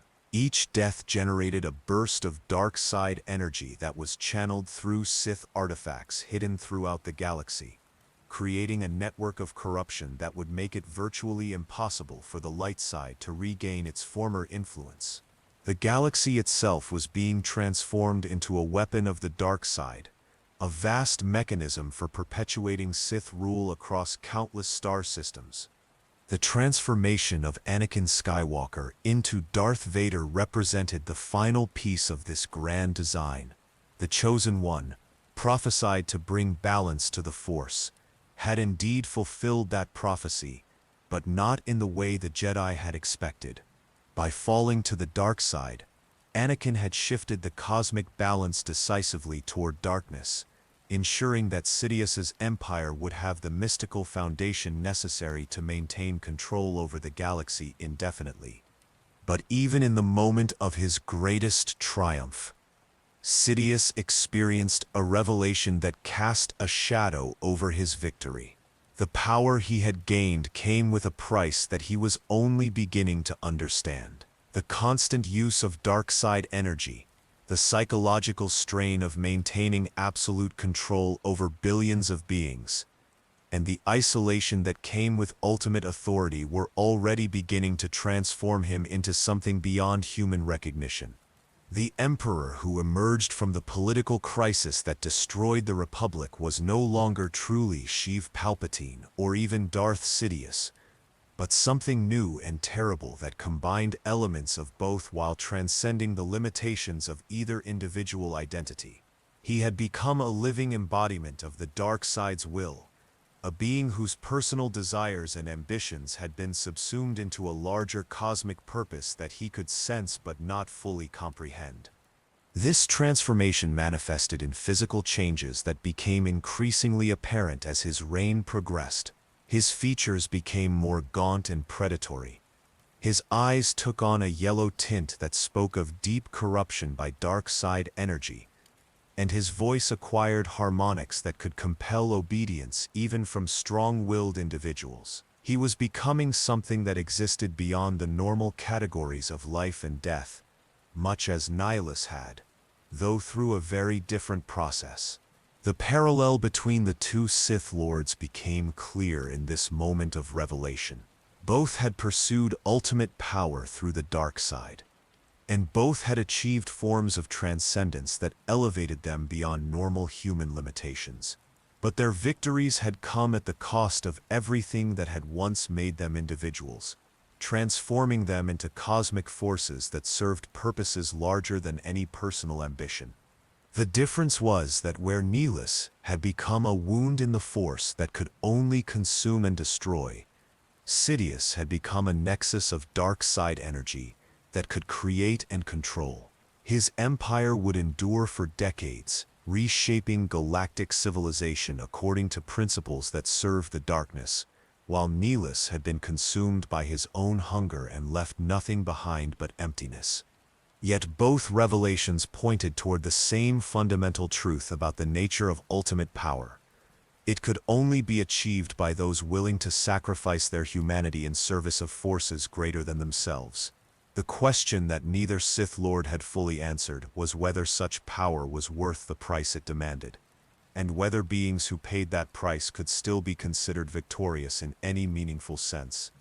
The aftermath of Nihilus's destruction created a profound shift in the galaxy's understanding of what was possible through the Force. For the first time in recorded history, a being who had transcended the normal boundaries of life and death had been not merely defeated, but completely negated, erased from existence as if he had never been. The implications of this victory extended far beyond the immediate relief felt by Force-sensitive beings throughout the galaxy. Mitra Surik's successful confrontation with the Lord of Hunger proved that even the most absolute expressions of dark side power could be overcome through wisdom, sacrifice, and the courage to make difficult choices. Her method of victory, choosing to heal rather than consume, to give up power rather than accumulate it, provided a new model for how Force users might approach the eternal struggle between light and darkness. But the price of this victory was enormous. The process of negating Nihilus had required Mitra to fully embrace her nature as a wound in the Force, to consciously choose emptiness over connection in order to deny her enemy the sustenance he required. In saving the galaxy from cosmic hunger, she had condemned herself to permanent isolation from the very energy field that bound all living things together. The surviving Jedi who witnessed her sacrifice understood that they were seeing the birth of a new kind of heroism, one that required not the accumulation of power or the mastery of ancient techniques, but the wisdom to know when power should be rejected, and the strength to accept the consequences of that rejection. Mitra Surik became a symbol of what the Jedi Order might become if it could learn to embrace loss rather than seek to prevent it. Darth Treya, observing these events from her hidden stronghold, recognized that the defeat of Nihilus represented a fundamental shift in the cosmic balance she had spent so long trying to understand. The wound in the Force that he had represented was not simply closed but transformed into something else entirely, a place where the normal rules of the mystical energy field no longer applied. This transformation opened new possibilities for her own ultimate goal, the destruction of the Force itself. If wounds in the Force could be not just healed but fundamentally altered, then perhaps the entire galaxy could be freed from what she saw as the tyrannical influence of the mystical energy field that had caused so much suffering throughout history. But Treya also understood that such a radical transformation would require sacrifices even greater than those Mitra Surik had made. To free the galaxy from the Force would mean condemning every Force-sensitive being to lose their abilities, every Jedi and Sith to become ordinary mortals, every species that had evolved in harmony with the mystical energy field to find new ways of existing.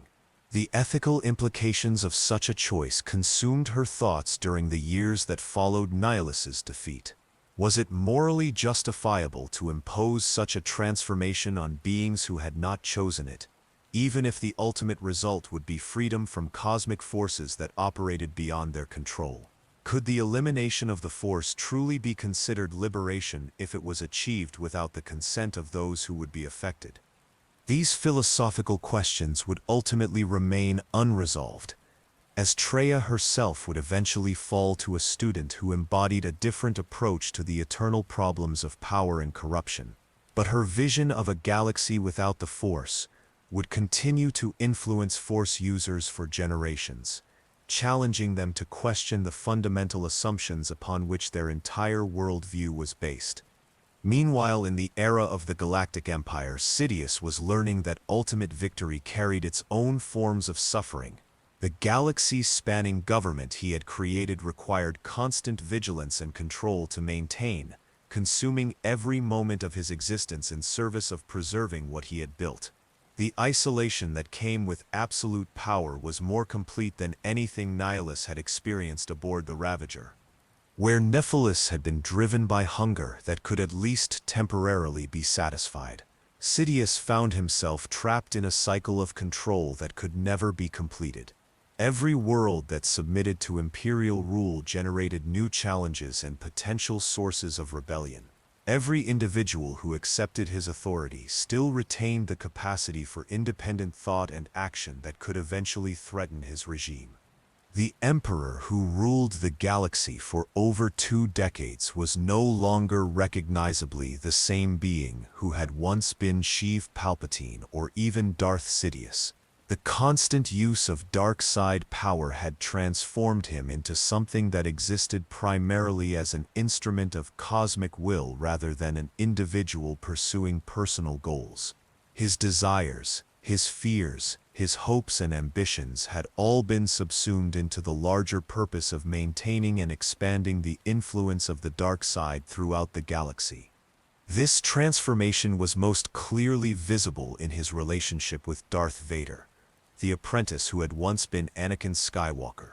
What had begun as genuine affection and mentorship had evolved into something approaching cosmic indifference, a relationship maintained not because of any emotional connection, but because it served the larger purposes of the dark side. Sidious could observe Vader's suffering with complete detachment, seeing it not as the anguish of a being he had once cared about, but as a useful tool for maintaining his apprentice's connection to the dark side.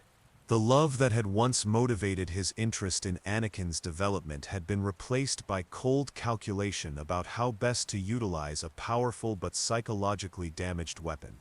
Yet even this transcendence of individual emotion came with limitations that Sidious had not anticipated. His transformation into a cosmic force had made him incredibly powerful, but had also made him increasingly predictable, locked into patterns of behavior that served the dark side's will rather than his own creative intelligence. This limitation would ultimately prove to be his undoing when he encountered Luke Skywalker, a young Jedi whose connection to his father represented something that Sidious's cosmic consciousness could not fully comprehend or control. The Emperor, who had successfully manipulated galactic civilization for decades, found himself confounded by the simple power of love and redemption, forces that operated outside the parameters of the dark side philosophy he had come to embody. The moment when Darth Vader chose to save his son rather than preserve his allegiance to his master represented the failure of Sidious's ultimate achievement. All his power, all his careful planning, all his transcendence of human limitations proved insufficient to control the one force that he had forgotten in his transformation, the capacity for genuine change and growth that remained hidden within even the most corrupted individuals.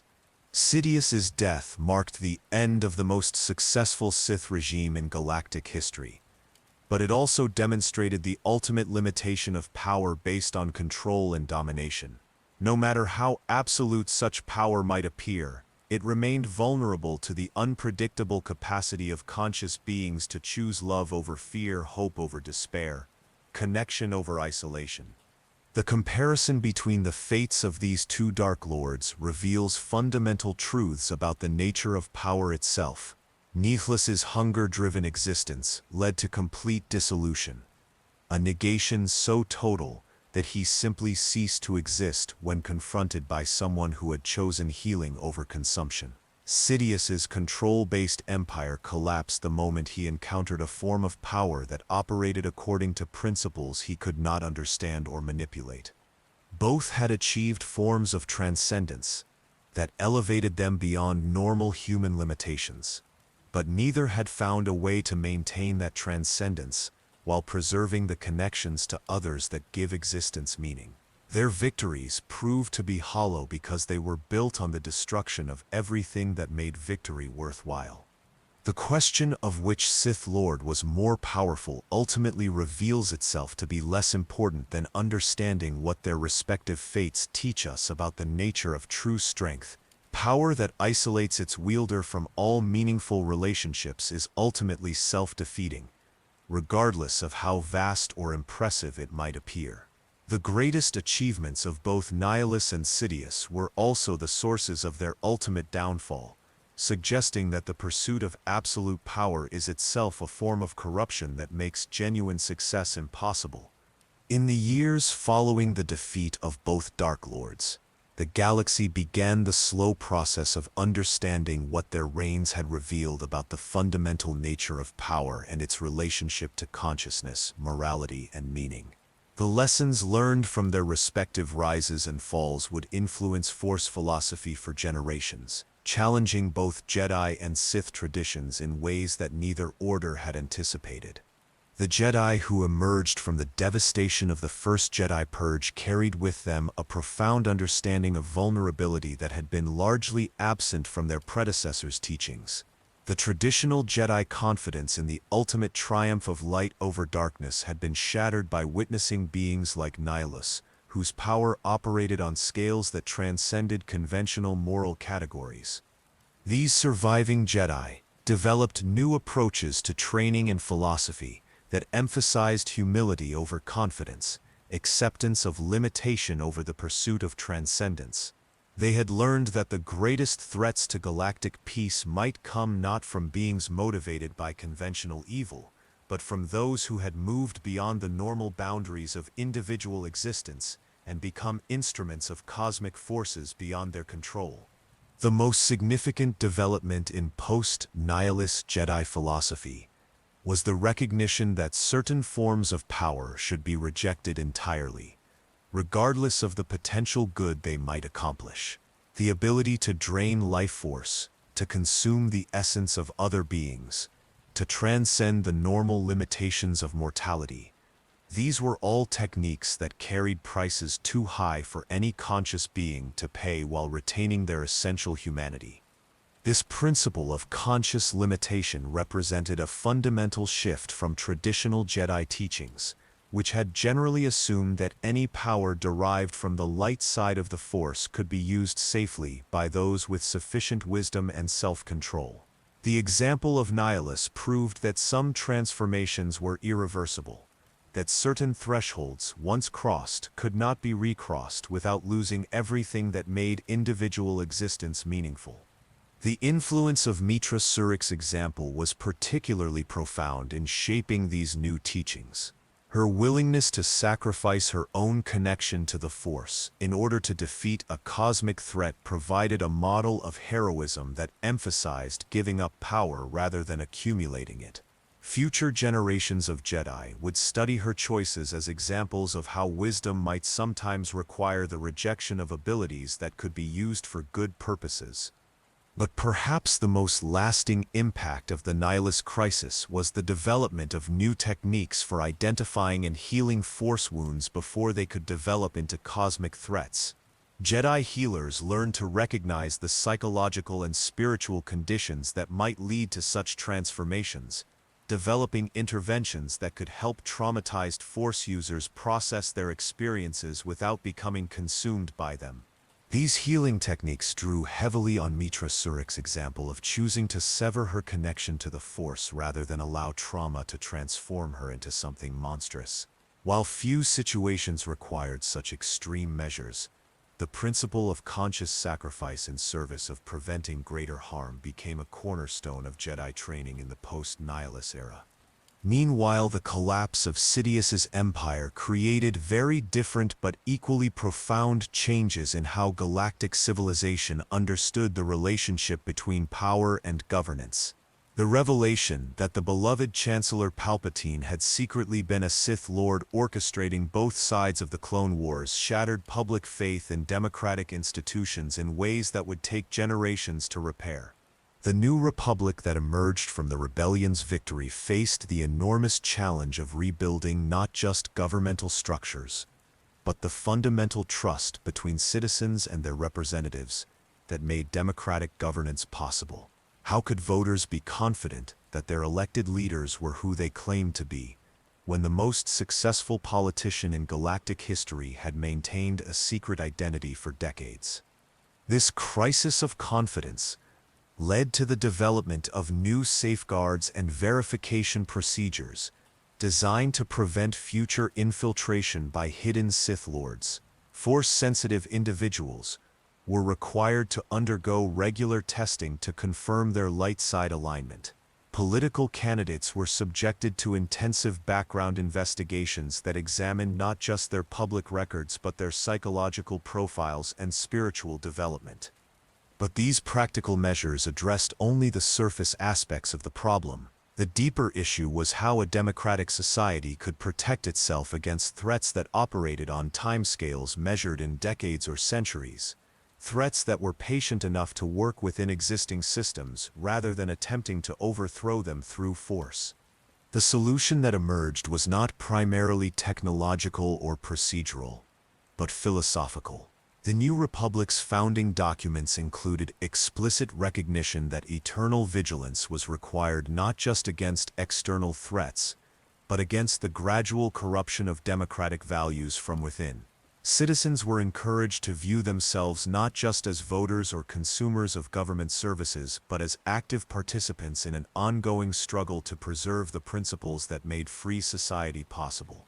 This emphasis on citizen responsibility and philosophical awareness represented a significant evolution from the Old Republic's approach to governance, which had relied heavily on institutional structures and professional politicians to maintain democratic values. The experience of Sidious's deception had proven that no institution, no matter how well designed, could protect a society whose citizens had abdicated their responsibility to remain informed and engaged. The influence of Luke Skywalker's role in redeeming Darth Vader also had profound implications for how the post-Empire galaxy understood the nature of good and evil. Traditional approaches to justice had generally assumed that beings who committed terrible crimes could not be forgiven or reintegrated into society.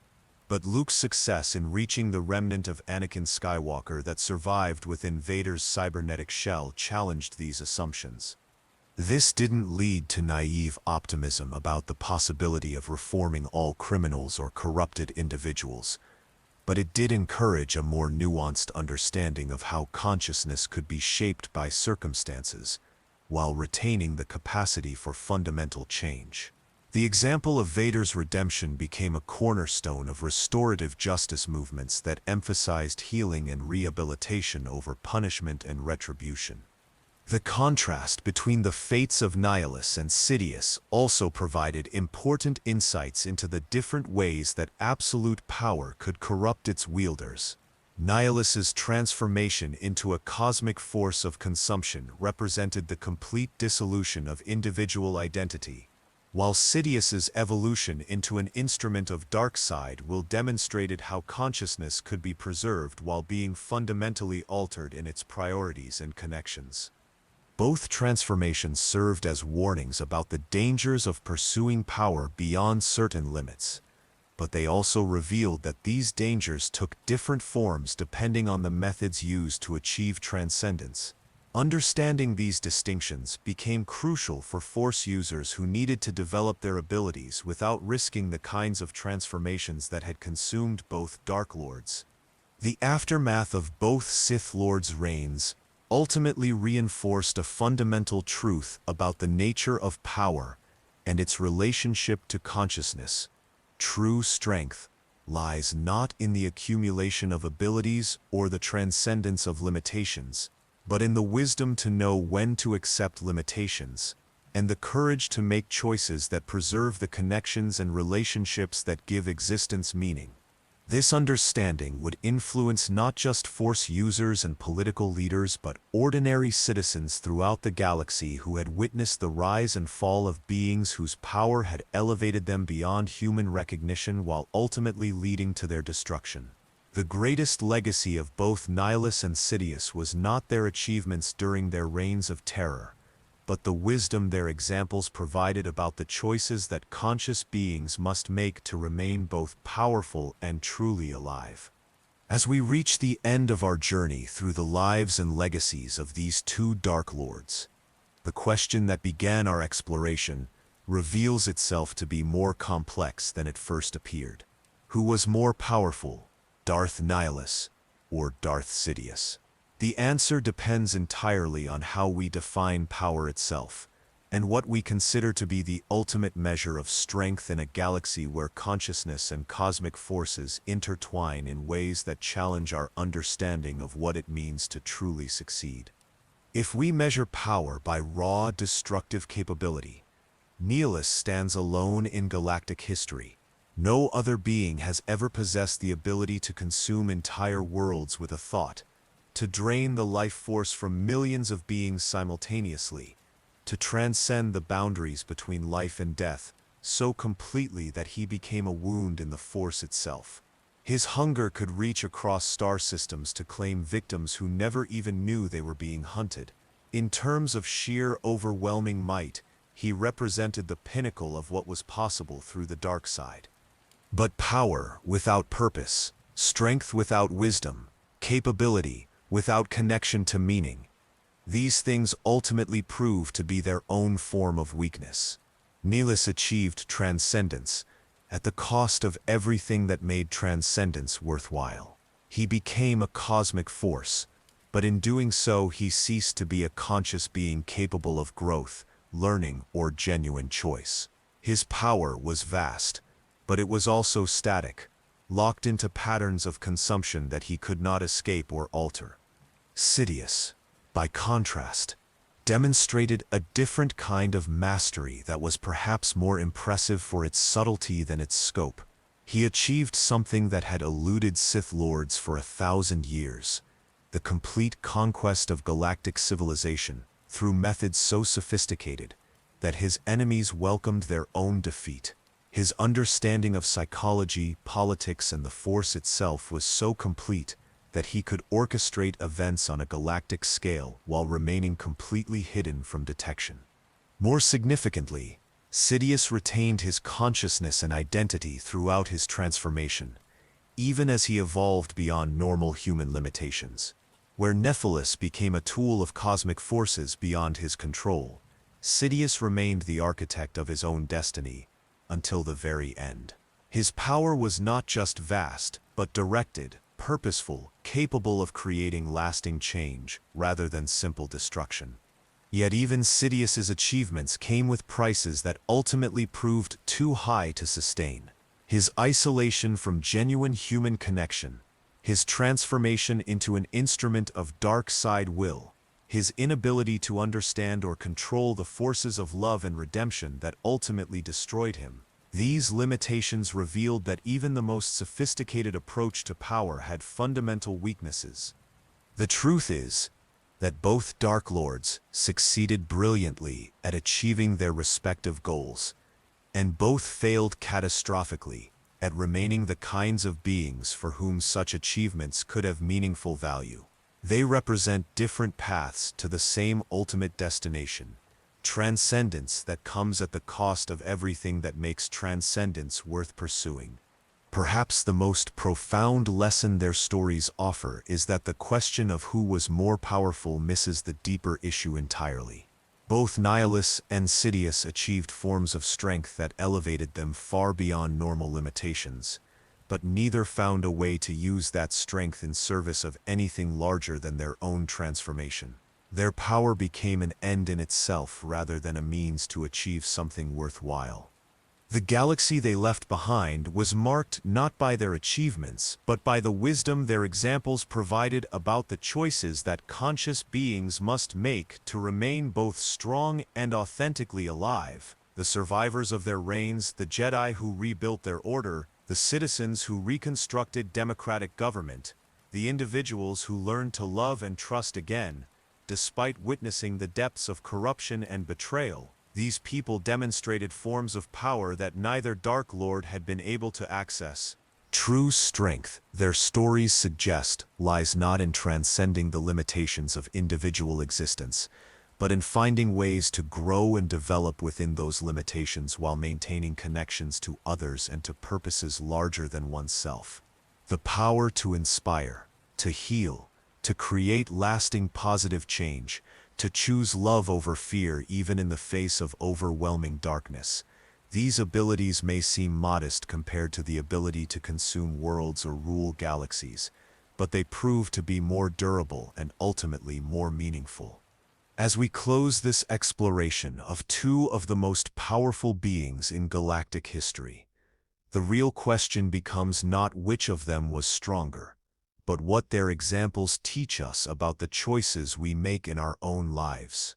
How do we pursue growth and development without losing sight of what makes that growth worthwhile? How do we seek to influence the world around us without sacrificing our connections to the people and principles that give our lives meaning? The answer, perhaps, lies in remembering that power is not something we possess, but something we participate in.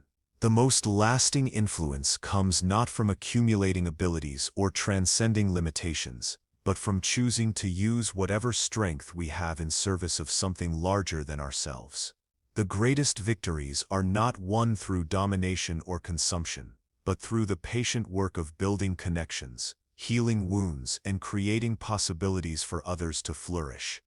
Nihilus and Sidious remind us that even the mightiest beings in the galaxy ultimately depend on choices that have nothing to do with raw power, and everything to do with wisdom, compassion, and the courage to remain vulnerable to the very connections that make existence meaningful. Their legacies live on, not in the empires they built or the destruction they caused, but in the understanding they provided about what it truly means to be strong. Thank you for joining me on this journey through the depths of Sith power and the cosmic forces that shape our galaxy. If you enjoyed exploring these hidden corners of Star Wars lore, please subscribe to the channel and let me know in the comments what other mysteries you'd like us to uncover together. The galaxy is vast, filled with secrets waiting to be discovered, and I look forward to exploring them with you in future videos. Until next time, may the Force be with you, and may you find the wisdom to choose the kind of power that builds rather than destroys, that connects rather than isolates, that serves life rather than consuming it. The greatest strength any of us can possess is the courage to remain human, even as we reach for the stars.